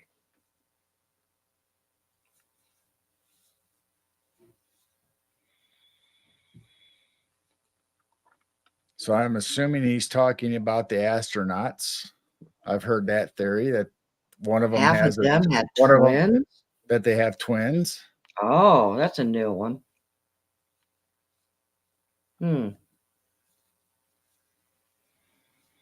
But I mean, it's got to be more than coincidence. I mean, it could be coincidence, but I mean, my gosh, to have the same looks, if you would take a computer AI or whatever and take their picture from right before the accident to what they may look like now, and those people look just like those pictures with the facial features, and some of them have the same name. Some of them are working in the same profession, whether they were teachers, scientists, whatever. So it's like, what are the odds of all that lining up? I see a raccoon butt in the bird feeder. Oh. He's back. And I'm not going upstairs and chasing him away. Oh my gosh, that is like one of the best songs ever. Oh, come on, you guys. Agree to disagree. I don't have a problem with anybody not liking. It's all personal preference. I just happen to like Molly Hatchet. I grew up listening to Molly Hatchet and Blackfoot and all those Southern rock bands, and growing up, Leonard Skinner and all the hair bands like Eric really loves Gypsy Rose, really loves, hair bands. And, he talked about Cinderella, and I like Poison, and I was just into that. I also like many other types of music. I like jazz. I listen to classic. I like Glenn Miller music. I watch that movie every time it comes on. I love Glenn Miller. When I was in college, I took jazz appreciation. I took classical music. I don't know if it was history or it was an appreciation too, where we went through Mozart and all, Beethoven and all that. And jazz, we went through all the, Dizzy Gillespie and all the artists and what made them what. And we got to sit in class and we got to listen to music. But at the same time, my favorite genre was the 80s. I graduated in 1982 in high school, and my favorite band of all time, I've told it before on this show, and it's always been Van Halen. Van Halen is my favorite band, like Eric's is Cinderella. Mine was Styx. But I do love a good Molly Hatchet.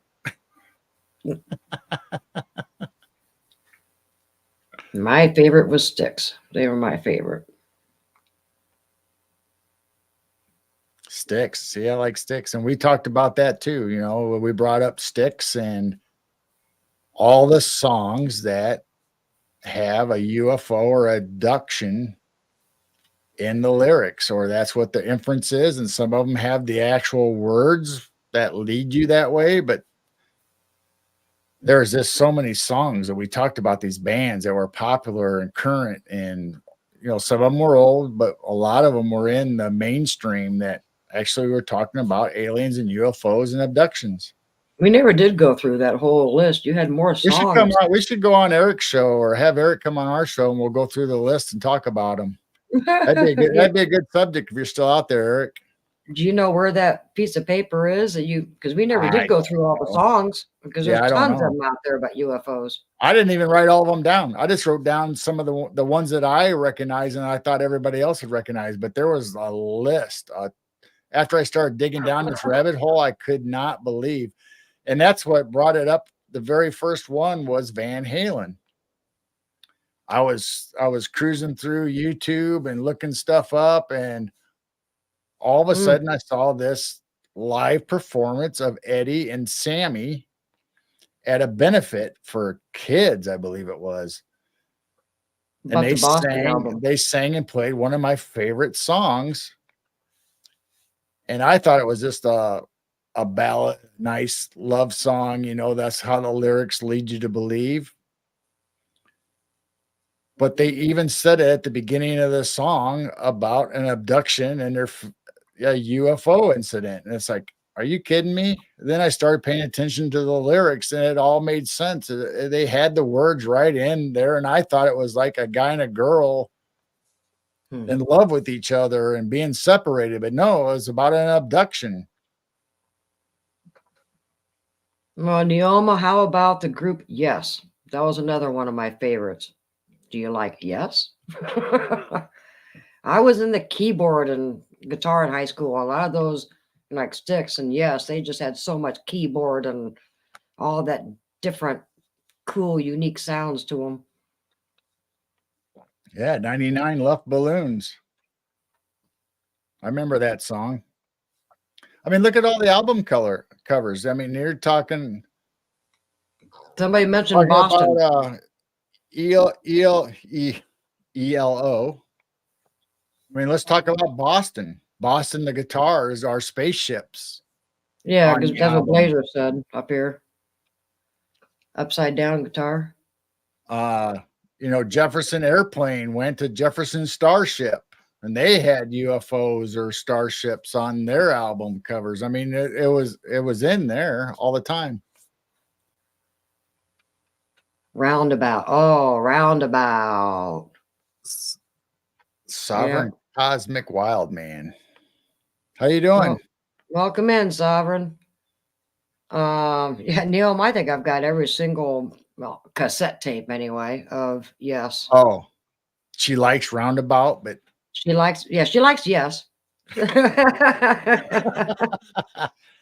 was just I love Yes too. I mean, I've always loved Yes, they were unique. Yes, and ELO and all that type of music. I love that.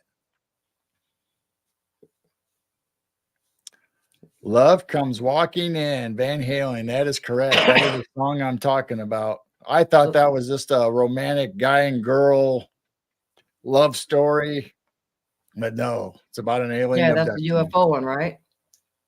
What's that? That was the UFO one? Yeah.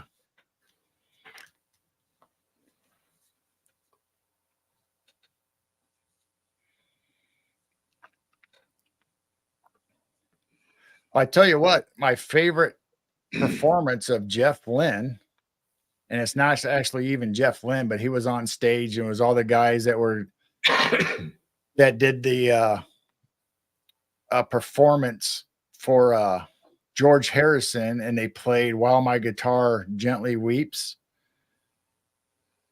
And they were all up on stage, but Prince just slayed the guitar. Most people don't realize how good a musician that Prince was, and he just took the stage and just outshined everybody on that stage playing the lead guitar to that song in remembrance of George Harrison. And they were all great musicians, on the stage with them. But he just slayed that guitar solo and even improvised it during it. And I think he made the solo even better than the original song. So if you get a chance, look that up on YouTube. Oh, wow. Neoma said her oldest stepdaughter was in the audience for that performance. Wow. Every time I see that comes up, and it comes up a lot because I search for that kind of stuff anyway. I'll go through a phase where I'll just sit there and play all my favorite songs on YouTube or wherever, and that performance always comes up, and I love that. But Prince was such a genius. Most people don't realize how many hits he wrote for other artists. And you would just think, okay, Bananarama or Go-Go's or any of these people had these hits, that were pop or bubblegum songs. Prince actually wrote them, and a lot of them he just gave them to him because that's just how he was. He shared his art, his inspiration, creativity with everybody. Eddie Van Halen, same way. He played on so many albums that you would never know he was on there. Well, I mean, one of them everybody knows about now because it came out that he played the amazing solo on Thriller for Michael Jackson.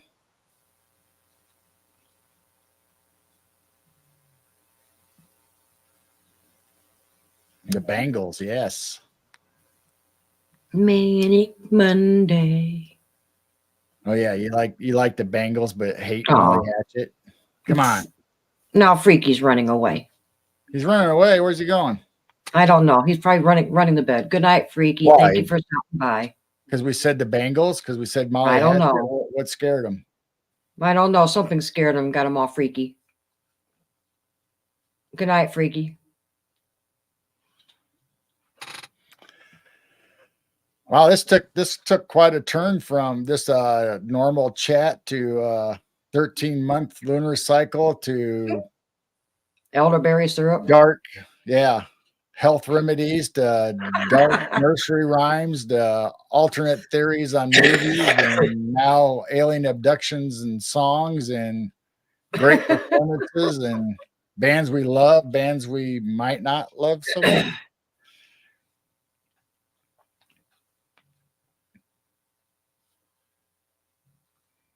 They were talking about getting in people's drawers. So have you guys ever heard of the group? Oh man, I'm gonna draw a blank now. Come on, geezer. Mason Prophets? Huh? Mason Prophets? Anybody? No. There's one particular song that was on a bootleg and they didn't have a copy of it. And they had to they had to buy a bootleg off the street or for somebody to get a copy of that song that they played. And if you look it up, Mason Prophets, I think it's just Mason Prophets. I'm thinking there's 3 words, but it might just be Mason Prophets. But it's Hangman Hanging from a Tree is the name of the song. And it's about back in the day when you had a guy that would travel from town to town, and he was a hired guy that would run the guillotine. And it was all about his life and about how he did wrong, hanging an innocent man, and then he ended up being hung from the gallows. It was Hangman. Yeah, two hangmen. Yeah. Mason Prophet. Yep. Love that song. I can't remember how I found it. It was a bootleg, and I remember somebody playing it, or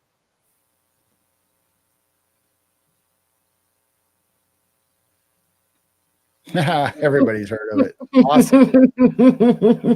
Because anybody I normally talk to, I bring up Mason Prophet, and they're like looking at me like, "What the hell are you talking about? Who the hell's that girl? Two hangmen? What are you talking about?"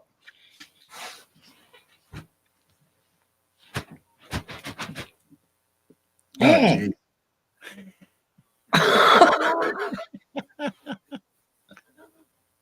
Being attacked.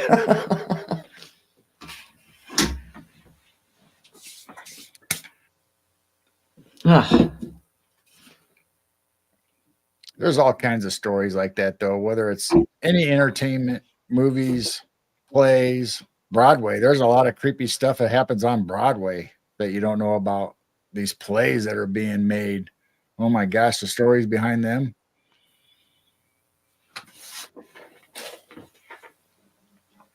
Yeah, his brother graduated in 82. That's my year, 82. I was 80. I graduated in 1980. Cougar. A year and a half. Still counts.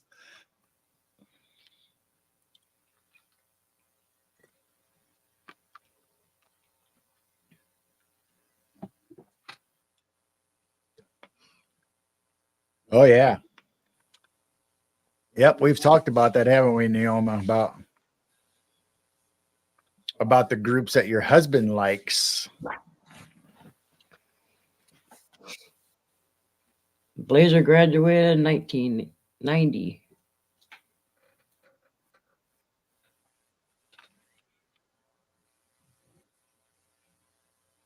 Terry Talbot and John Michael. Oh wow. I probably know more, but well, the 80s. Oh, I didn't realize we were so close. Yeah, Neil was 83. 83.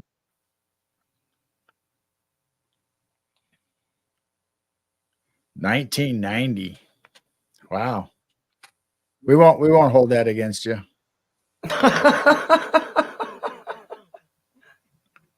That's a fair statement. I probably know more, but well, the 80s.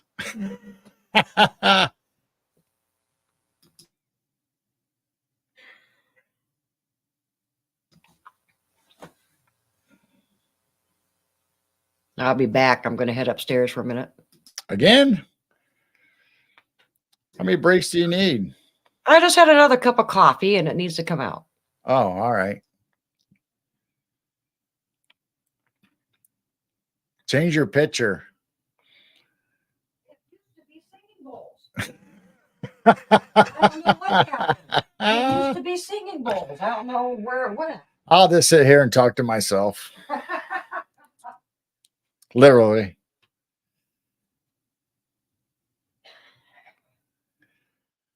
All right, where are we going to go now?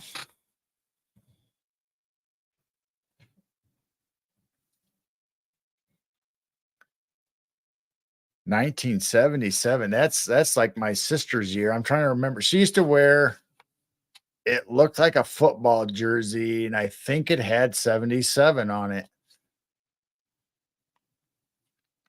back in the day. Of course, 77, let's see, 77, 78. I was just going into junior high, going into my high school years.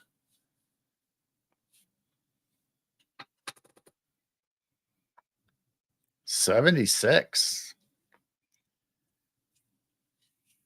So you got a bicentennial.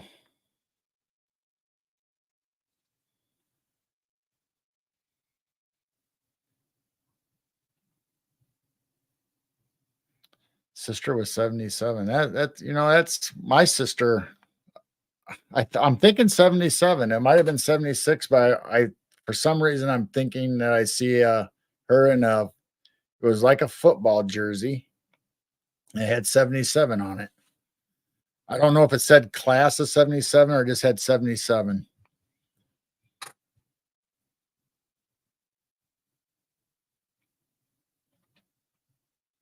Still eating dirt with my Hot Wheels in 77. Back in the 70s, mom and dad were antique collectors. I talked about my uncle being an antique collector, but my mom and dad, actually everybody in my family, have always collected antiques. And you can see behind me some of these antique cabinets. There's a lot of antiques that go along with those cabinets that I have inherited or over the years have bought myself. And me and Jane, she has her family's stuff too. So our whole house, this was an old farmhouse. It's a ranch house, but so it's not a 2-story that you would normally picture as a farmhouse, but it's a ranch house.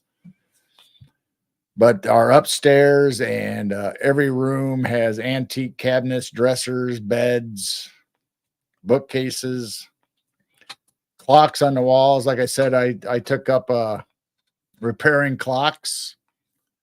My uncle taught me. He was in the National Watch and Clock Repair Guild, and I joined that. And so I've repaired my own clocks and take them apart and clean them and put them back together. And it's a whole thing. I got a clock right now in our bathroom that I need to tear apart and repair. But I'm not sure where I was going with this story. I lost. Oh, my parents. My parents were avid antique collectors, and we would go to flea markets and antique shows, and we would go to Peoria, Illinois, and they would have a flea market there, one of the biggest in our area. Then we traveled up to St. Charles to King County Fairgrounds, and they had, like, at the time, I think it was the biggest in the US for collectors and antiques and guns and stuff like that. Well, my hobby at that time was collecting soda cans. So 1976, you had all these soda cans that had the Liberty Bell and Benjamin Franklin and all that. And so that was a pretty cool time for me collecting those cans. And I had over 1,200 different soda cans that had different images, different manufacturers, different labels, oddities, cans that didn't have printing on them, cans that were never opened, didn't have anything in them. They were demonstration models. I had cone tops from the old cans from Pepsi and Coke and all them. And I don't know, it was just amazing. That 76 reminded me because I was collecting the coins that had the bicentennials on it, the quarters and half dollars, and had the Liberty Bell and Independence Hall, and Pepsi went right along with that logo and had a celebration and the American flag and all that stuff on it. And 70s were good. I liked the 70s. That was growing up. That was a good time for me. Although the 80s graduating in high school is by far my favorite time, but as a kid, the 70s were great. You're talking about realtors? I wasn't talking about realtors. Did somebody talk about realtors?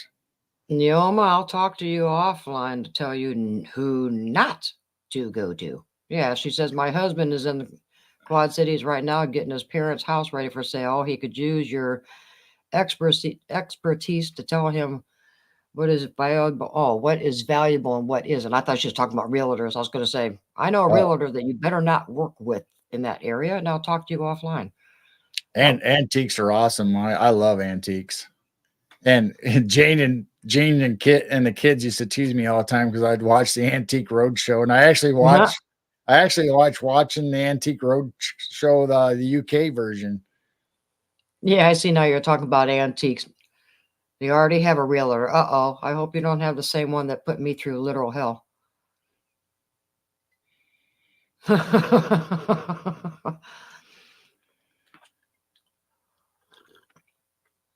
Well, yeah, we can talk about that tomorrow. Mm-hmm. That was a nightmare. We're still up for tomorrow, right, Neoma? Yeah, so we still on for tomorrow, Neoma?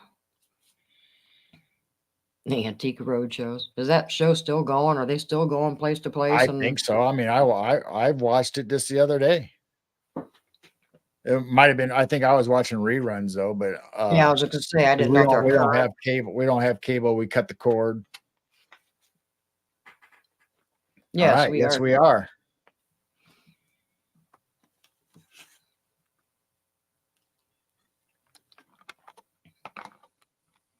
Yeah, we got a lot of antiques. So tomorrow, everybody go over to Neoma's channel, and there might be something special happening tomorrow. What time? I don't know. I think we said 5:30. 5:30 Central? Okay.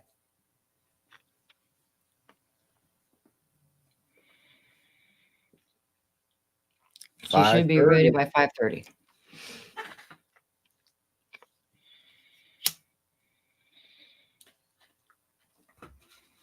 Wow, it's midnight already. Wow. I think looks like the rain finally stopped. Wow. I was upstairs. I should have chased a coon off it. I still see a coon butt up there. There's not much sunflower seeds in there, but yeah, he's still in there just pigging out. I don't know how to keep him down. The foil didn't work last night. I wrapped that whole antique water pump with foil. He still climbed up it and went straight into the feeder. About ready to put mouse traps up there. Will that work? Mouse traps? No, just the foil didn't work. That didn't scare him Well, off. it wouldn't feel very good on his little paws, but I don't know if it'd probably break them. I don't know if I'd want to do that to the poor coon. That little stinker. There can't be much left up there. Yeah, I forgot about that. Good night, Robin. Yeah, good night, Robin. I don't know how much longer. I don't even know how much longer we're going to go, but I'm assuming at least another hour. I don't know, maybe 2. Yeah, he's down. Oh, geez, there goes the camera. Boom, boom, boom. One of these days, he's probably going to flip that camera around or knock it off. He's just going straight up the antique water pump. Oh, now where's he going to go, I wonder? He's already gone after martins and sparrows and gosh darn it. Martins and sparrows, oh my. Yeah, well, not just killing the martin house, but I know he killed some martins. So we saw feathers on the ground, this little idiot. Darn it.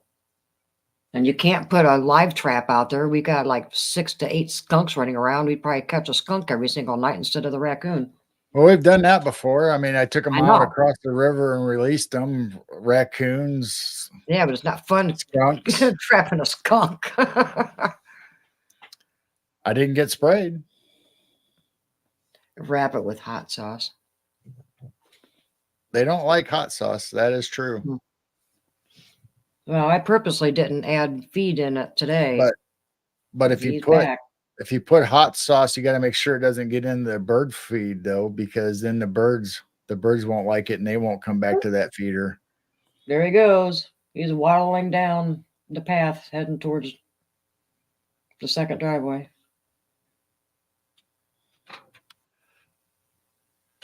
Oh, stinker. All right. Have you seen Sasquatch Sunset? It's a fairly stupid movie, but the scene where the alpha is getting high on skunk scent cracks me up. I've heard about that movie, but I haven't watched it.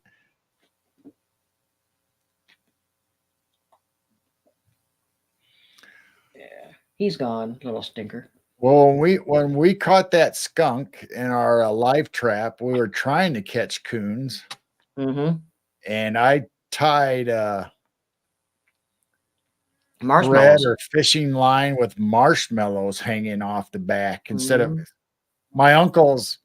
My uncles and cousins used to use tuna fish cans to put in the Oh. back of the cage, but I was told to use marshmallows, and we tried that, and it worked every time. They came in Mm-hmm. and they loved those marshmallows.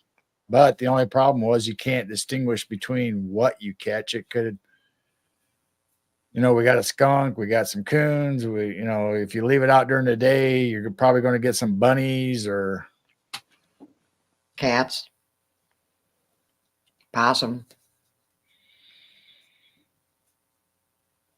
we didn't catch a possum. It wasn't fun trying to get that skunk out and worrying if it's going to spray you or not when you're trying to open up the door. I mean, I guess we should go get my brother's live trap, and maybe we can put it out there when we know this coon's going to show up. Catch him and take him out across the river and relocate him. And I don't mind coons, they're pretty, but this one, going after my martins and eating them and destroying the house. Now he's attacking this feeder and he's going on the front porch and just knocking everything over on the front porch. Sure, that's not where he's headed, is the front porch? I'm kind of watching. He was heading down, towards the side door, head to the second driveway. So now I'm watching behind the barn to see if he's going to come up. So here's a good. I should have made this a trivia question or a game. Has anybody noticed the rearrangement of my background?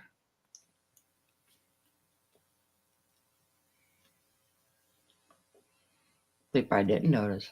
Probably not. When we first started doing shows, and I was over here when I was doing shows with Dennis and them on a Saturday and Sunday, and I would come down and I would move these spheres and obelisks and towers and stuff in different locations, and I'd switch them out. Well, this last weekend, I switched out quite a few of them and rearranged, put stuff in different positions, added new stuff, took away old stuff.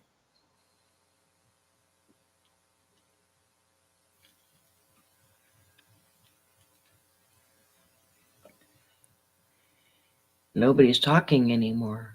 I know. Everybody's leaving us. Laser, start doing dad jokes.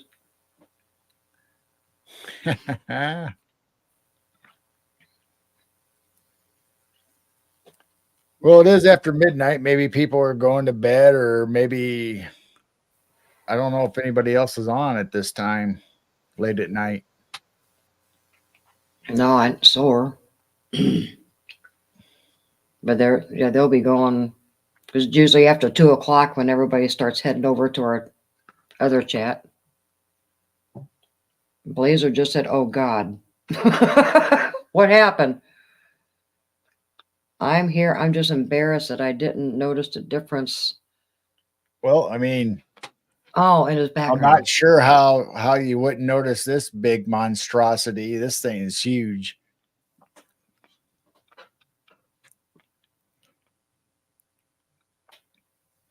Oh no, here we go. Why can't you hear a pterodactyl go to the bathroom?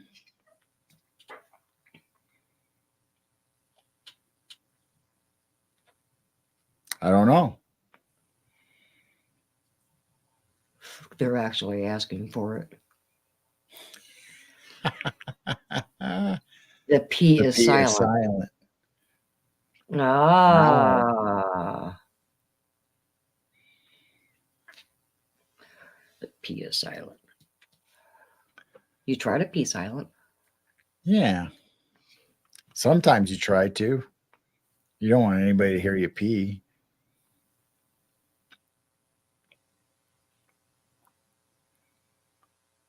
How about that? Oops, this side. How about that big piece of wood right underneath that picture hanging behind me. Can you guys tell what that is?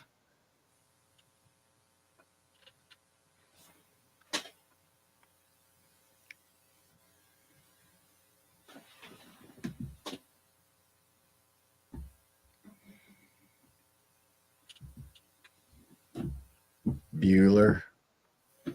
Bueller.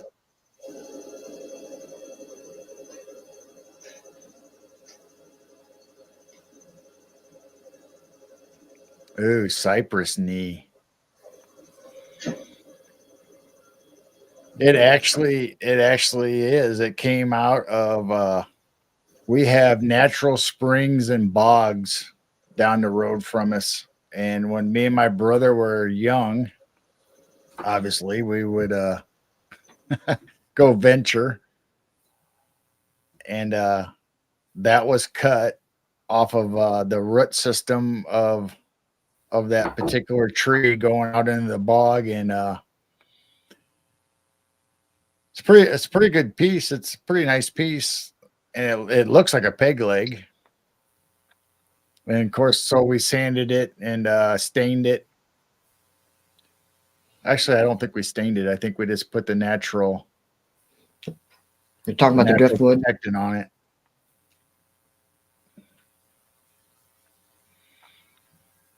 All right. Why is Cinderella so bad at soccer? She keeps running away from the ball. He's running away from the ball. Ah. Actually, believe it or not, I have one of my little pocket combs from when I was in grade school up in one of our curio cabinets in my room. Oh. One of the nice little plastic. That you got for I'm photo saying day? plastic. I don't know if it really was plastic at that time. It could have been.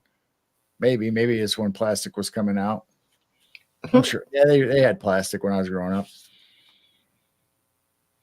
I have I should show you guys that cabinet sometime. I should show everything that's in those cabinets upstairs. Everything from my childhood that was still at my mom's house. All you gotta do is sign in on your tablet and go upstairs. Yeah, we'll do that. We'll do that sometime. Maybe.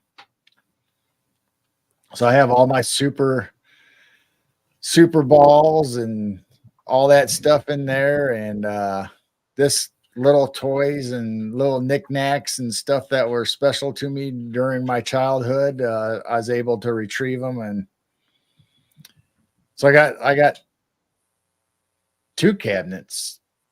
One's a lawyer. One's a lawyer cabinet or a lawyer's bookcase,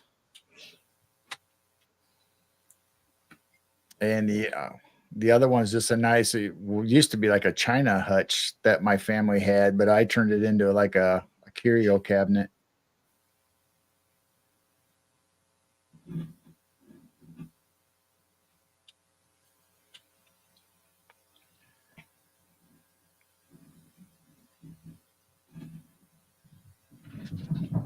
Jeez. Like a stampede upstairs. Yeah, we used to get all kinds of stuff out of that. Well, actually, we had a city dump that you could go to, and me and my brother, I can't remember, Dad took us out there for something. I don't know if we were looking for something or we are dropping something off, and obviously us kids, me and my brother, the girls weren't along. We started rummaging through everybody's garbage that they dumped off at the city. We found quite a few cool things.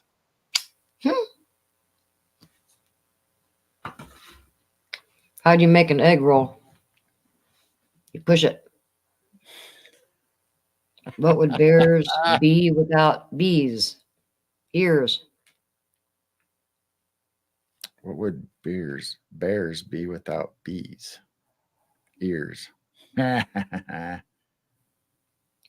liked Blazers about they couldn't part with their comb.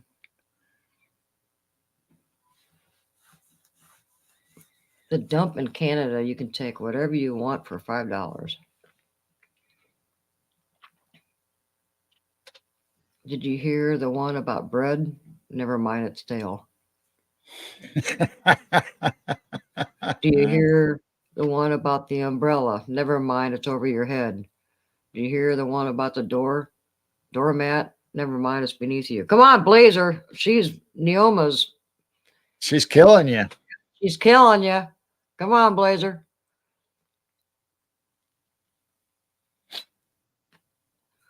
Never mind, it's beneath you. About the jokes of the guy with no arms and no legs in the water, or what's his name? His name is Bob. What do you call a guy with no arms and no legs in the ditch? Phil. What do you call a guy with no arms and no legs? That's a butcher. Chuck. What's the other ones? Matt. Yeah, Matt was another one. Yeah. It's my night off. Wow.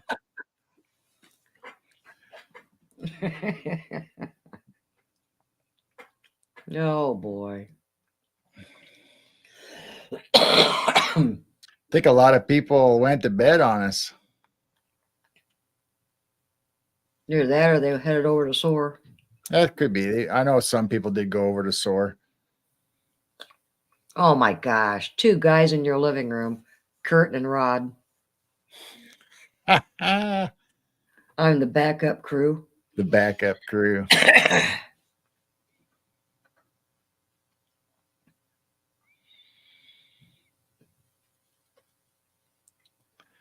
Yeah, I don't know. Maybe one of these nights we'll start showing off some of this stuff instead of just having it sit on the shelf.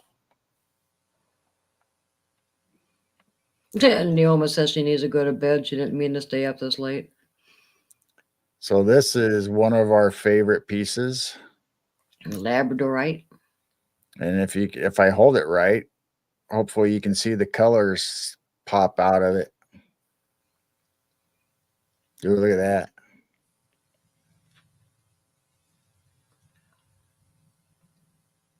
They're a pretty stone. So this is a pretty substantial, nice, thick piece. And we got several of them. One of them's up in my room where I was talking about my curio cabinets with all my goodies, my secrets, is a labradorite shaped in an ashtray, a good size ashtray, and it's really thick. Of course, I use it to keep some of my coins and stuff in it, collectibles.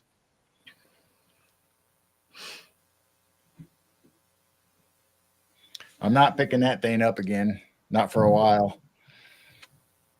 With the blue one? Yeah. Oh yeah. Well, I think that one. I carried it from upstairs to down here. That was by the fireplace? Yeah. Mm. It was hidden for a while because of Yeah. your uncle's stuff. So I figured, well, I'll just bring it down here for a while. Here's another one. Yeah, the prettier ones are upstairs. Almost the same shape.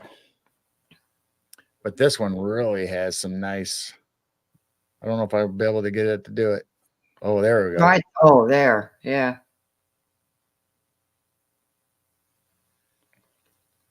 This one has really a nice face on it. A nice thick ashtray, or as I call them, weapons. Weapons.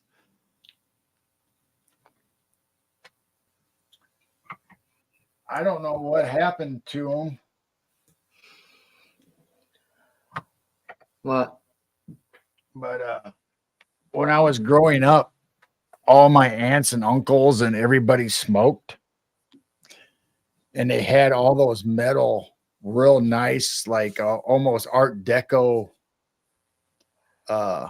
lighters. Oh, yeah.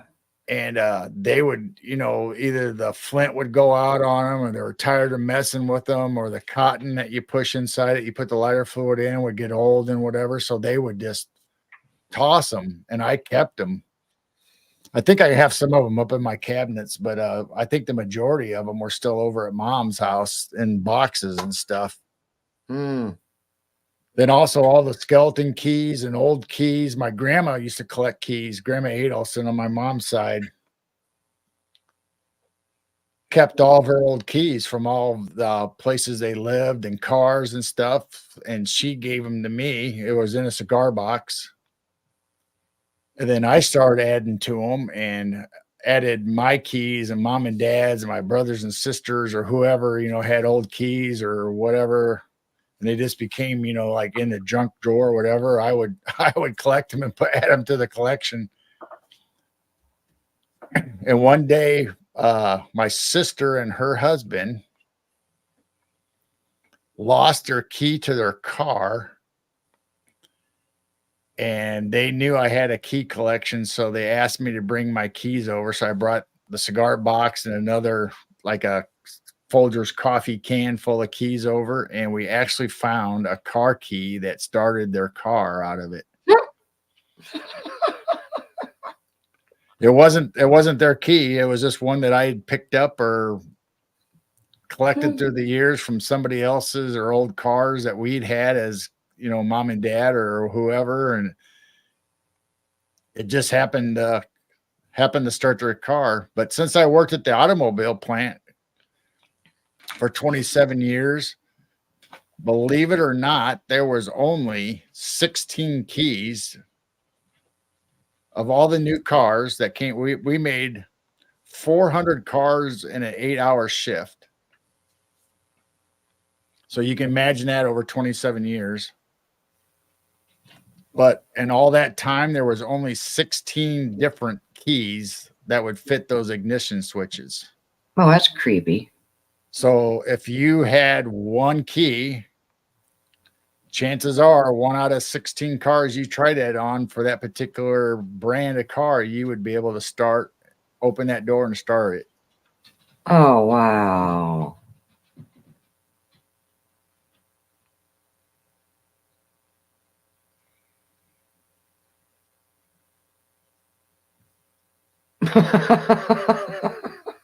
I assume all manufacturers are like that. They have a limited amount of different Wow.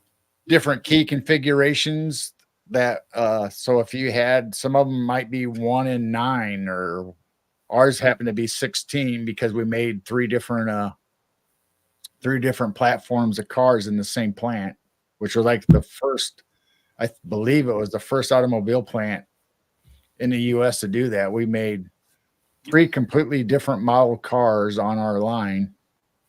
They were actually different body types. They weren't just like different trim or badges on them, logos that they would put on the same car. These were actually 3 different models that we built.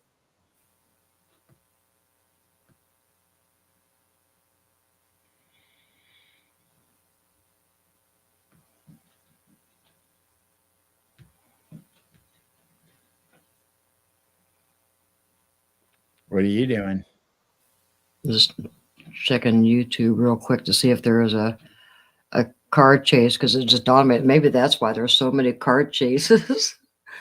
Because somebody figured out they've got a certain key. And I just popped like, oh, maybe there is a car chase is live on YouTube right There's now. a lot of them in LA, that's for sure. We see Yeah. LA car chases all the time where people steal cars. Wow.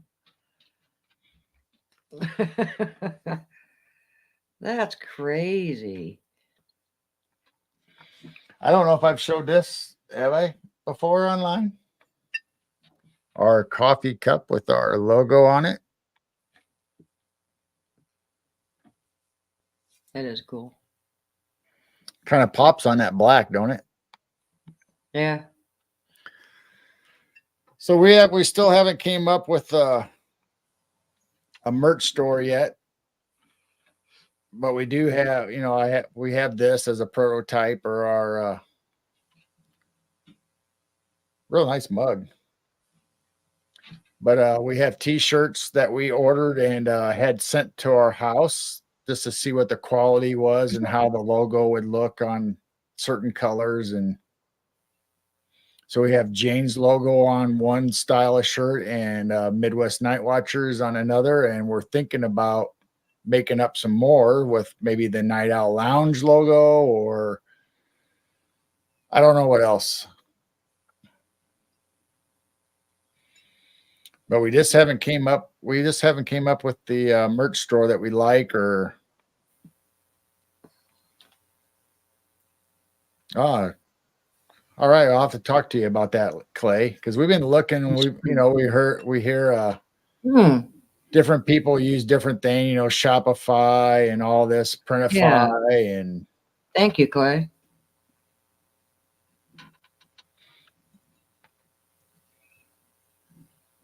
see if I can put that up there without dropping it and cracking it. Yeah, don't do that. I know that would be horrible. That's the only one. I That's usually just drink out of my moose cups. Yeah, your moose cup. You don't drink out of your Bigfoot cup. I do. No. I've been using that when I go outside and I let them know, hey, I'm using my Bigfoot cup. But I've used that, but I mainly just use my moose cups because they're my favorite. I love moose. Did you know that a lot of the start push button cars that you can actually pop the little plate off of the steering column, and there is actually a place in there where there used to be or should be a key turn, and people can get in there and manipulate that and actually turn it and start a car?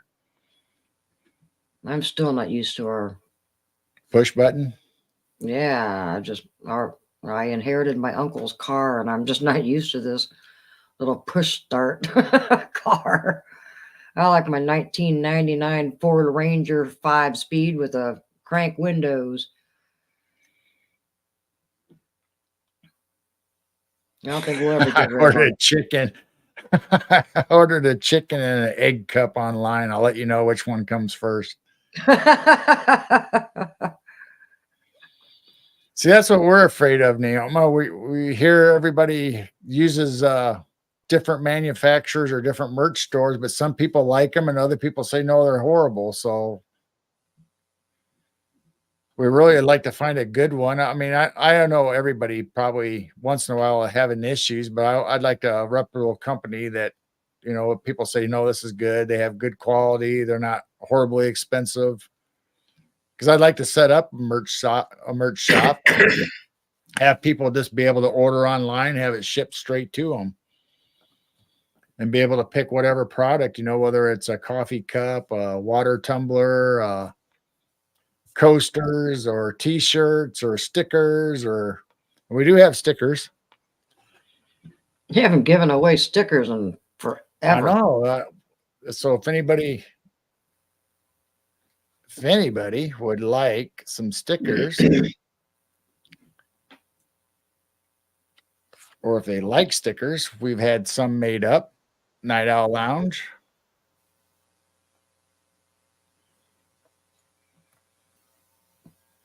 Here is James Chiro Sounds, Raise Your Vibrations. And I also helped my friend design this, and we had him made, Hunting the Shadows with Dennis Carroll, which I do a show with him on every Monday night called The Road Less Traveled. And maybe we should make a sticker of The Road Less Traveled. Blazer, I was just thinking that because we sent you stickers and you turned around and used them for the clock. So we should send Blazer some new stickers. Okay, as long as you don't put it on something and send it back to us, we'll send you stickers. Yeah, keep them this time. I have considered looking into printing my own merch and selling it myself. A lot of creators are doing co-ops. And that's fine. I know a lot of people. Well, I don't know them, but I've seen them online. I've watched a lot of videos where people do their own their heat transfers, a lot of their garage or extra bedroom or whatever. But then you are responsible for buying your shirts, designing your logo, getting the heat transfer sent to you. Then you have to press them and you have to spend the time to do that. Then you have to do your own shipping also. Where I was thinking it would be better to do the drop shipment where I design my logo, which we already have. We've already done our logos. And just have that on a merch shop where the people can pick whatever style, whatever color t-shirt or coffee cup or whatever product they pick, and have our logo printed on it from that company and shipped straight to them, and they handle the money. And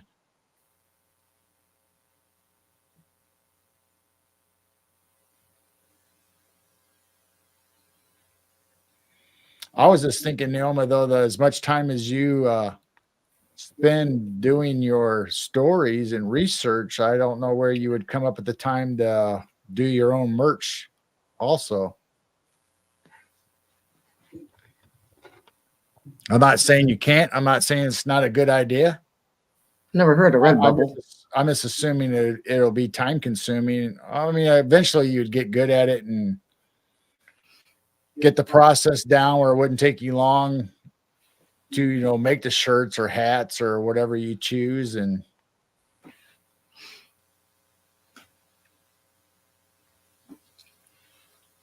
yeah, see, but you could buy your own heat press and the shirts, and you can hire some high school or kid and show him how to do it, and have him make all those shirts. Kids can't even start a mower, let alone a press machine.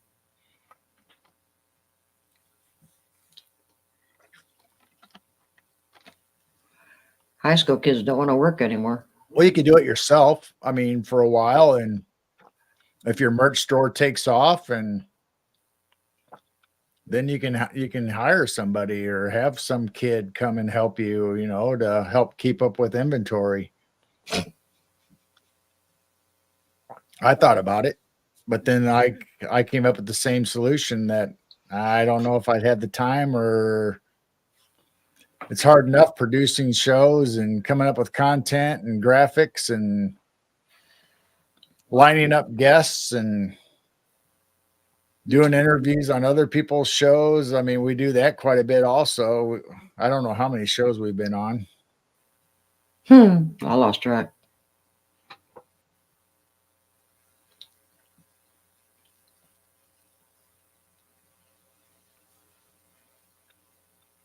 I got a show with Barb and Grizz coming up. Is that next week? Yes. Okay. I knew it was in July sometime. Yeah. We'll have to look at the calendar. I wrote it down. So Okay.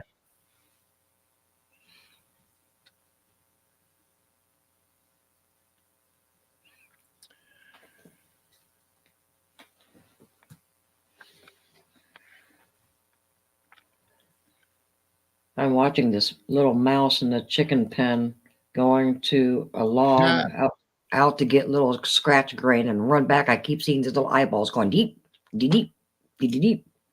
So did anybody notice that I added the red neon ring around our logo to match the colors of the font? No, I didn't notice. I'm sorry. It didn't used to have that neon ring around it, and I added it to the logo. Ooh. We have a skunk.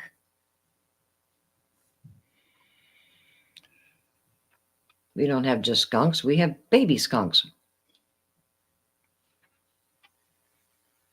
But it was cute. The other night, I was sitting out there in the dark, and here comes Mom and two tiny little babies. And then they realized I was sitting there. I mean, they were tiny, two tiny little babies with Mom, and they didn't know what to do because Mom took off. And then they're all kind of going, who are you? What are you? What do I do? Where's Mom? And they were the most tiniest little things. So yeah, got little baby skunks running around too. Yeah, Naoma, we'll talk about it tomorrow. There's a lot of nice presses out there. And even Joanne Fabrics has a little square one that's handheld that you put your heat transfer down. Then you put this giant, not giant, but I think it's 12 by 12. You get different sizes.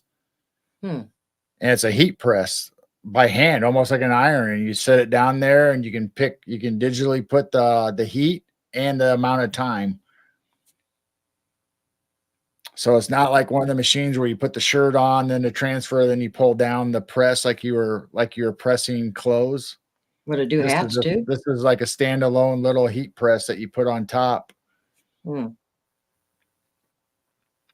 You said Joanne Fabrics has it, huh? Michael's probably would too. Yeah, like a Cricut cut or that. Yeah, is exactly. Or even Hobby Lobby. But I know Joanne Fabrics sells the one that everybody's going to as far as starting out. It's pretty cheap and it's portable and it's easy. You could take it if you go to a convention, you can take it and make shirts up right there on the spot. Oh, As long as you have the transfers and stuff, or it doesn't take up much room like a normal press for clothes would.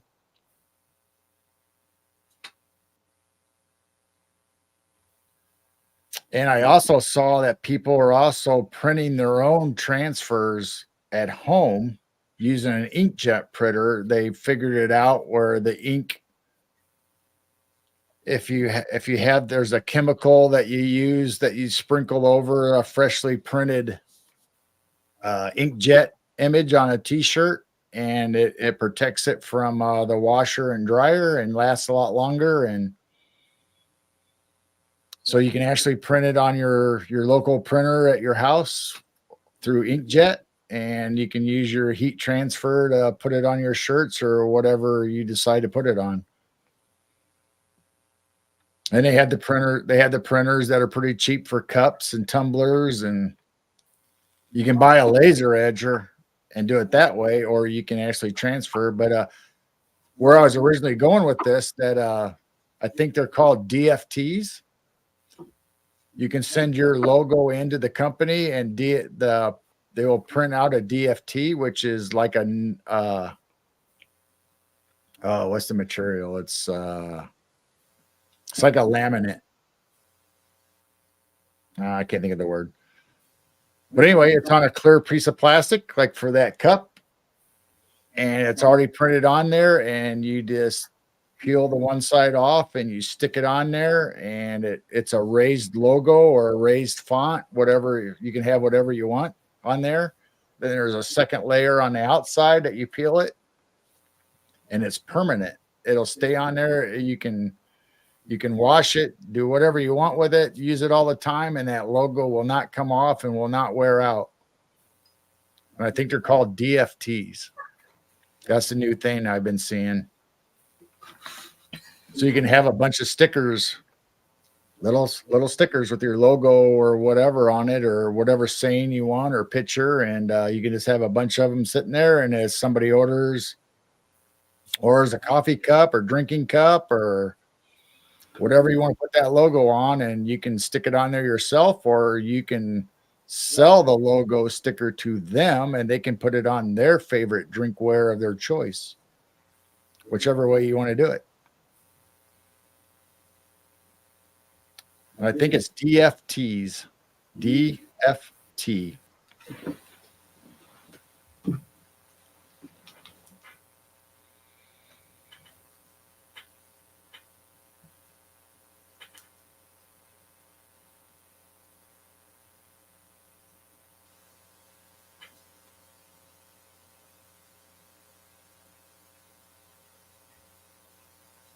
I also like the transfers that you can get that are puffs.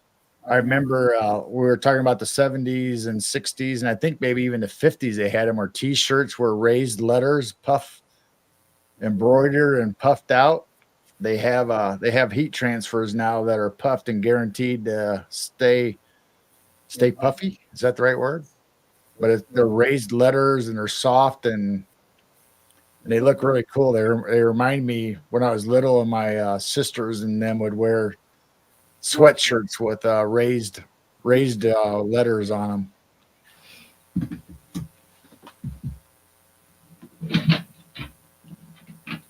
And I think they're called puffs. Puff.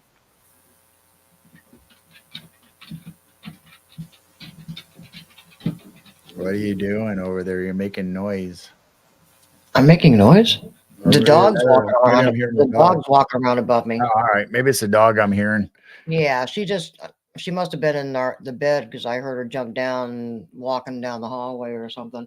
No, I'm gonna, since it stopped raining, I'm gonna switch cameras on the 24/7. I'm not sure which camera to switch to, so I'm looking. Keep on trucking. I used to love those shirts. Those are cool. I used to love the 70s graphics of all the colors that they would do with the sunset and all that. You know, they'd have the beach or Miami, Florida, or wherever you were at, Hawaii, and they'd have that striped, multicolored sunset, or they did that for a while with Keep on Trucking also. I might have a Keep on Trucking pin or something upstairs in one of those cabinets.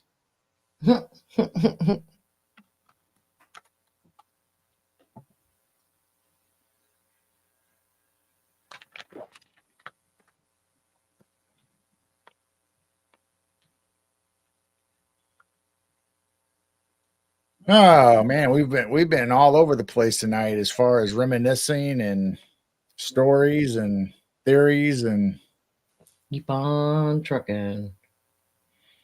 keep on trucking. All right, I'm gonna do that. Boom. So I like making our own thumbnails and logos and stuff. I found a program that I can use to make like the chat 2024 chat night down at the bottom of our logo or on our thumbnail there. And I can make it in any style I want. They have, I don't know if they have a license from companies, but you can have your name or logo made in the Nike style with a swoosh mark or Back to the Future logo. That's funny, Neoma. When I was taking driver's ed in high school, I had a T-shirt that says, "If you don't like the way I drive, stay off the sidewalk." I wore it every time I had my turn to drive. That's funny. She got it at the T-shirt shop in the mall. I remember those mall shops. Yeah, you can go in there and get your names on the back and all that, and pick what you want. Then they So used to do it at Neil, our fair too. Our fairgrounds used to have that, and then that guy stopped showing up. 'Cause I remember going out there and getting T-shirts every year at the fair.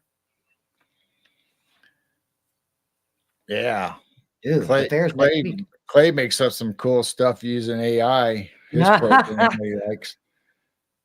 I love the Geezer Geek But cartoon. this one that I found is a font generator, and you can do. I made up a logo with for Neil, the castle dude, and he loves Back to the Future, so I used that Back to the Future font and symbol. Mhm. It looked exactly like it, and it said Castle Dude instead of Back to the Future. But it has, I mean, anything from Starbucks to whatever, you can generate your own name and stuff in that style, and it looks just like the original, but instead of Starbucks, it would say whatever you want it to say. Spencer's. Yeah, Spencer's. We used to go into Spencer's and buy T-shirts and lava lamps and all that weird and black light posters. And Spencer's also had those 3D posters where you had to squint your eyes and you'd see the images pop out of the. Mhm. I wonder whatever happened to all mine. I bet I had 4 or 5 of them things. Well, there's some boxes we haven't even unpacked when we moved here. So who knows what all is in some of that stuff. Have a nice day. I don't know if I saved it or not. I might have. I had smiley face that was lime green or the green. Lime green. Yeah, it wasn't yellow. It was green. It was like a lime green with the smile. It was a smiley face, but it was lime green. And that was from the 70s. Somewhere, either one of the boxes or I don't know, maybe I lost it, but I remember having it not long ago. I can't say since we've been married, maybe. I don't know if I've seen it since then or not.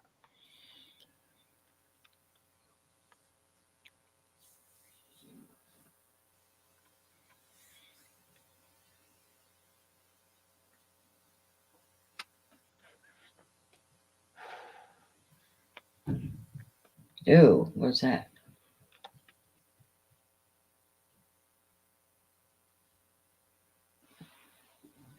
Skunk. Never mind.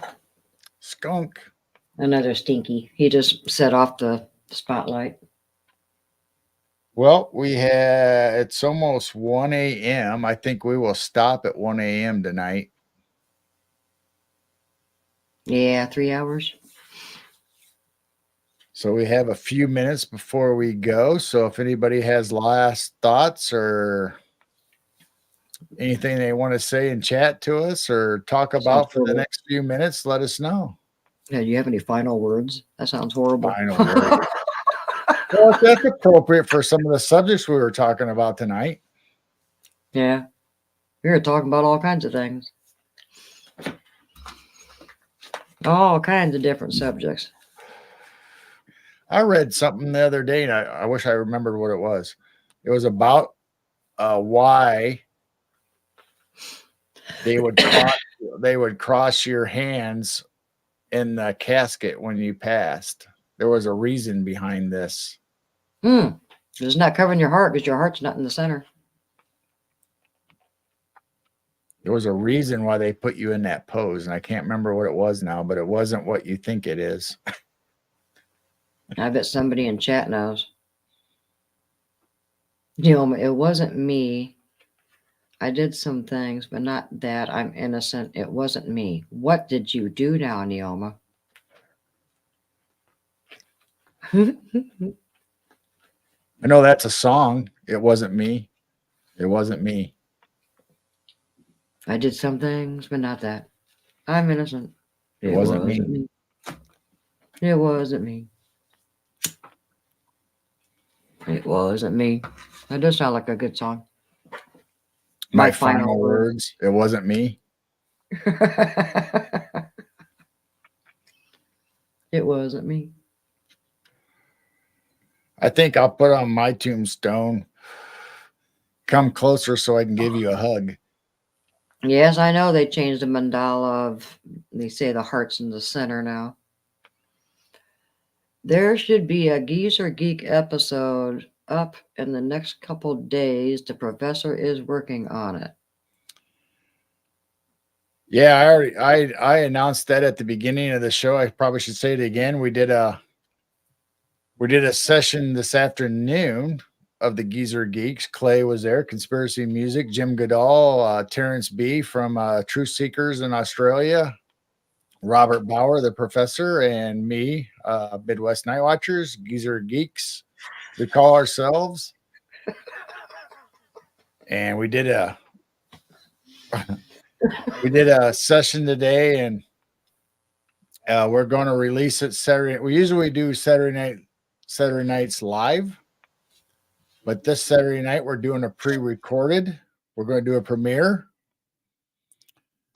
but we will be in the chat answering questions or trying to keep up with people in chat and talk real time with them while the show is going on. So if any questions come up of subject matter or whatever we say, we'll be able to answer it or try to address it in the chat.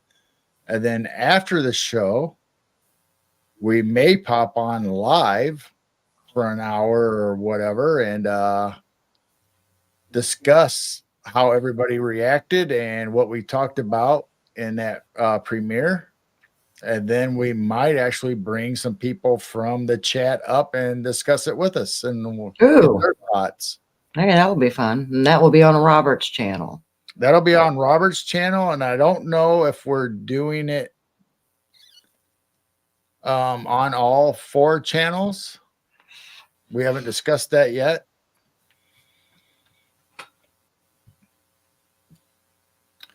So eventually, since Mr. B and Clay, Conspiracy Music, maybe we'll expand and do it to their channels. But if they're monetized, they might not want to multi-stream. But Robert Right. don't care. We don't care. So we have Geezer Geeks on our YouTube side and on Rumble and on YouTube. Geezer Geeks is my channel and Robert's channel, but I take care of it. And Robert does the Nexus on his YouTube and his Rumble and his X and his Facebook. And so we share usually our live streams and stuff, our videos out probably to five or six platforms. And like we'll do Geezer Geeks YouTube and Roberts on YouTube and Rumble Geezer Geeks and Roberts Rumble. So we'll 2 platforms with 4 shows.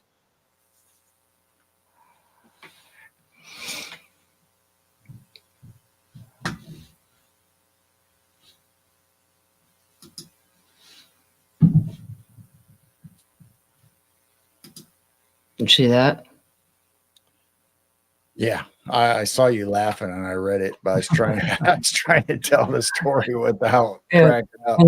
And then Neomas.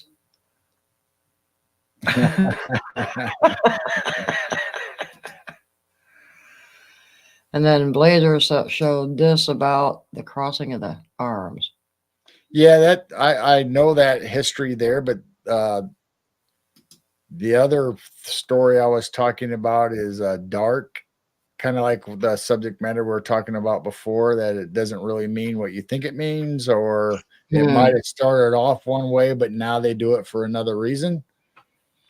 Or it could be just some morbid story somebody came up with. I don't know. I don't know how factual it is. Like I was saying at the beginning, you don't know what to believe anymore these days. And that was one of our subject matters when we were talking about AI between me, Clay, and Robert and them.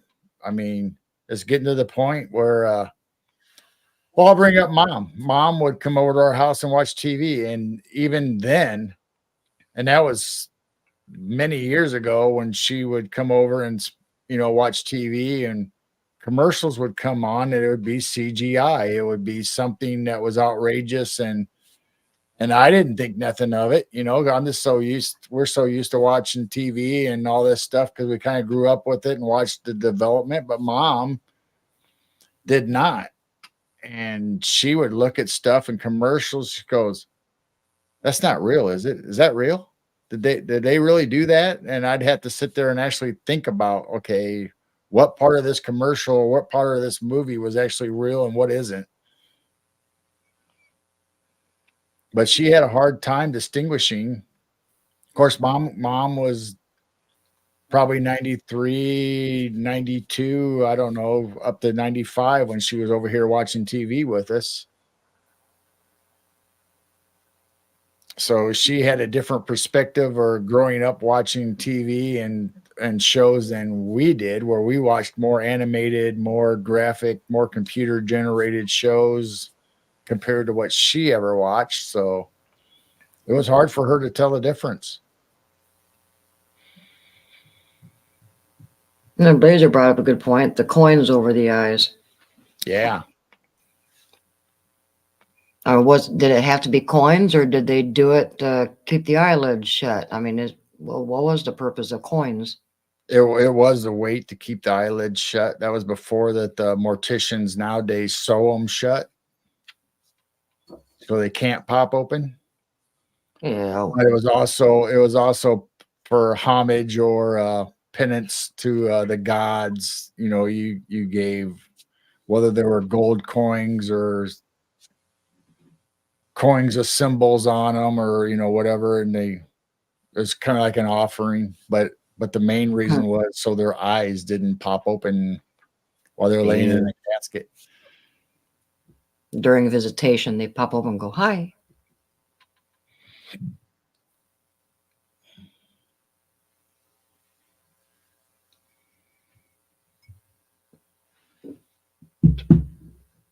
Because the Scrooge took the coins off.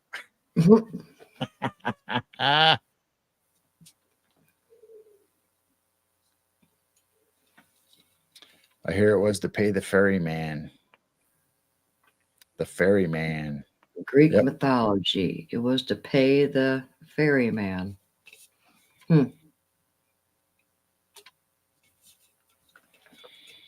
Wow.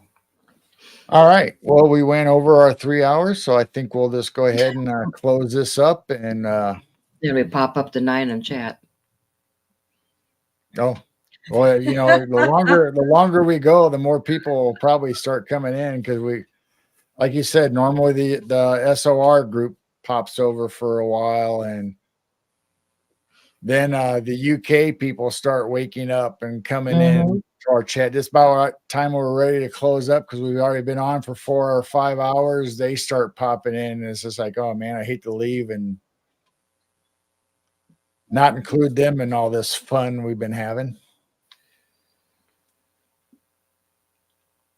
Well, at least we got our Night Owl Lounge back. We were trying to get on last week, but Well, yeah, things didn't work out right, and I really wasn't feeling very good. I was tired, and I don't know what was all going on. Plus, it was the 4th of July celebrations going on. that's And what it was. We knew that our son and wife and 2 grandkids were coming, so we did, inside housework, and you did some outside stuff, and it was hot that day, and we were just kind of worn out getting ready for the 4th. plus, that was the same time where I was waking up at 5 o'clock in the morning, 6 o'clock in the morning. We're staying up till 1, 2 a.m. So that was a long day. And anyway, not to make excuses, but we're going to try to stay on schedule every Wednesday night, Night Owl Lounge, Sundays, Piercing the Veil.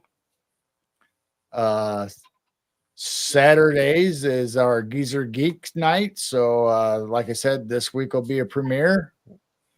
And then we might pop on live afterwards. I have a critique and a general conversation with people in the chat and maybe bring somebody up and have a discussion about what we were talking about or their thoughts. And then Monday is my newest podcast with Dennis Carroll, which I showed you the Hunting the Shadows logo sticker. That's his channel.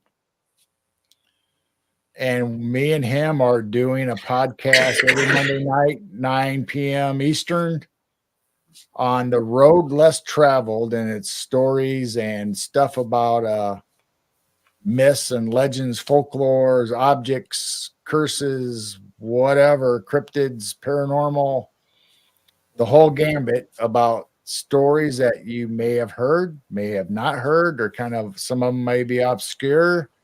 Some of them you may have heard of, but people have talked about them, and then now they don't talk about them no more. So we're kind of bringing stories up like that, whether they're antiquities or treasures people find or whatever. We've done all kinds of. We've done 6 episodes so far, and it's fairly new for us. But me and Dennis get along really well, and just like we get along with everybody in the Geezer Geeks squad. And so Monday nights. Yeah, Clay said drop a link for him. Yeah. Are you talking about Dennis Carroll, their Monday show? That is Hunting the Shadows. I think Blazer can get that link. Yep. So it's on Dennis's channel. It was going to be on both of ours, but Dennis is monetized, and he likes he really does need a little helping with paying for StreamYard and all the stuff that comes up. So we can't He's multi-stream. a retired guy, and he has a budget that he has to go by, so that help. Every little bit helps him. So I originally came up with the podcast, and we were going to do it on both channels. But I decided, and I talked with Jane, and we said, let's do it on Dennis's channel and talk about everything in podcast from his platform. Yeah, Clay got it. Thank you. I was getting ready to do it, and Clay got it. Yep, Hunting the Shadows. All right, and there's Blazer too. We got everybody popping in there. We got Neoma tomorrow, and then we got Grizz and Barb next week sometime, which I don't know when. Wednesday or Thursday, one of the two. And we got Neoma coming up tomorrow. So I don't want to leave that out. We got that show that we're doing with Neoma, talking about anything and everything, and maybe some of our stuff, maybe some of her research and her stuff. We don't know where the conversation's going. We don't have necessarily a subject matter. We're just going to have a nice discussion, and I'm sure it'll lead to paranormal, hauntings, cryptids, something. Food. So tomorrow at 5:30, check us out on Neoma Finn's channel on Open to Doubt. It's her podcast, and that is going to be fun and a great time because we just love Neoma. Actually, we love everybody. I mean, every show we do is usually friends or close friends of ours. You know, Jessica the Cryptid Huntress, you know, Dennis Carroll, Clay, Robert, Mr. B. We've been on their shows. Who else? Eric Wood was Paranormal Highway, and now he's back to Gypsy Road, his old channel. We've been on his show. We've Mike's, been on Marty the Boss, LIB, Long Bigfoot. We've been on his show, and I'll be coming back on LIB's, and LIB will probably be coming back on our show. Yep, and that's Grizz. And I don't know. Grizz has like 2 or 3 a day. I don't know if I'm leaving anybody out. Yeah, Grizz, Grizzly Chris. It's actually what is it now? It's Bigfoot Outlaw. Bigfoot Outlaw. And Barb Hartman, you know, she's a co-host. What? Yum. Haunted food. Haunted food. Haunted food. Oh, wow. That'd be interesting. So LIB will be coming on our show, and I will be on. He's going to have some panel shows, and I might pop in on his. I don't know. We've been on a lot of shows. I hope I'm not forgetting anybody. I did mention Marty the Nana Boss. We've been on her show, or Jane's been on her show. Mm-hmm. I don't know. I don't think I did, but we've had her on our show. Well, we just got a big group of friends in this community. So basically, I guess just look around to your favorite channels, and you never know. You might see us, or you might see them on ours. You just never know. And we got a lot of new guests coming on that we've scheduled that we haven't had before. And we got a lot of repeats like Neoma. She'll be on our Halloween special again this year. We look forward to that. Yeah, we already got Jesus coming back and got him rescheduled. And yep, we got people rescheduled, and we got a bunch of new people. Oh my gosh. And for the road less traveled with Dennis Carroll, we just secured a special guest to come on later. I think it's the end of this month, and I'm not going to tell you who it is, but you'll have to wait and see. And it's his family is a real famous name in the horror culture, and that's all I'm going to say. You'll just have to see. It's going to be a special event for us. We haven't really had guests on the road less traveled. We've always just talked about stories, me and Dennis. Yeah, I love Jesus. I always liked him anyway from the movies and from the series Breaking Bad. And then when I finally met him and got to know him and just hit it off with them, and we've had him three or four times now on our show. I think we've got him coming back again. I think we've had him about 3 or 4 times. He's so funny too. Yeah, he's great. So between Jessica the Cryptid Huntress and Neoma and Dennis Carroll and Jesus and I don't know who else, but we've had several people come back 3 or 4 times. Lynn Monet. Yeah, Lynn Monet come back several times. Yep. Yeah, Lynn Monet. I love her too. She's great. We have Chloe Ariel from Australia. She's been on our show a couple times, and I think she's coming up. She's coming up in a couple weeks. Yeah. Yeah, Chloe's coming back from Australia. She's amazing. So there's a whole variety of people that do podcasts or authors or write books, you know, and do amazing stuff and have their own research and interests. And, you know, we cover the gambit from cryptids, the paranormal, the UFOs, the strange stories, and like Neoma, you know, haunted stories, scary stories, the mystery stuff. What about this? It's just amazing, this community that we've kind of found our home in, and a lot of great friends and a lot of great people. So please go out and check out their channels. Anybody that was watching this later or has been watching, there's a lot of great channels out there that we need to support and show our love to, and subscribe and hit like and leave comments for the algorithms, whether they're on Rumble or YouTube or whatever their platform is, because everybody's doing multiple platforms. It's like we are on Geezer Geeks and Midwest Night Watchers. We're just not on one channel. We're on Facebook, YouTube, Rumble. We're hitting them all, and soon to be Spotify. The Geezer Geeks will be going to Spotify, and hopefully Midwest Night Watchers will also be there.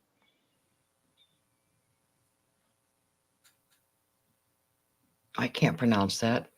What, Phoenixes? Phoenixes? Yeah. Yeah, Phoenixes. Yeah, did you know farts are the ghosts of past food? Oh, there you go. Haunted food. Haunted food. What if there is such a thing? Can food be haunted? Well, you can certainly, I would assume you can certainly cast spells on food, and you can poison them, and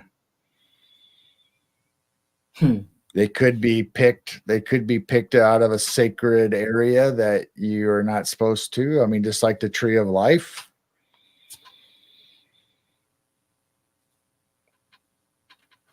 I'm assuming there is. I would say there probably is haunted food.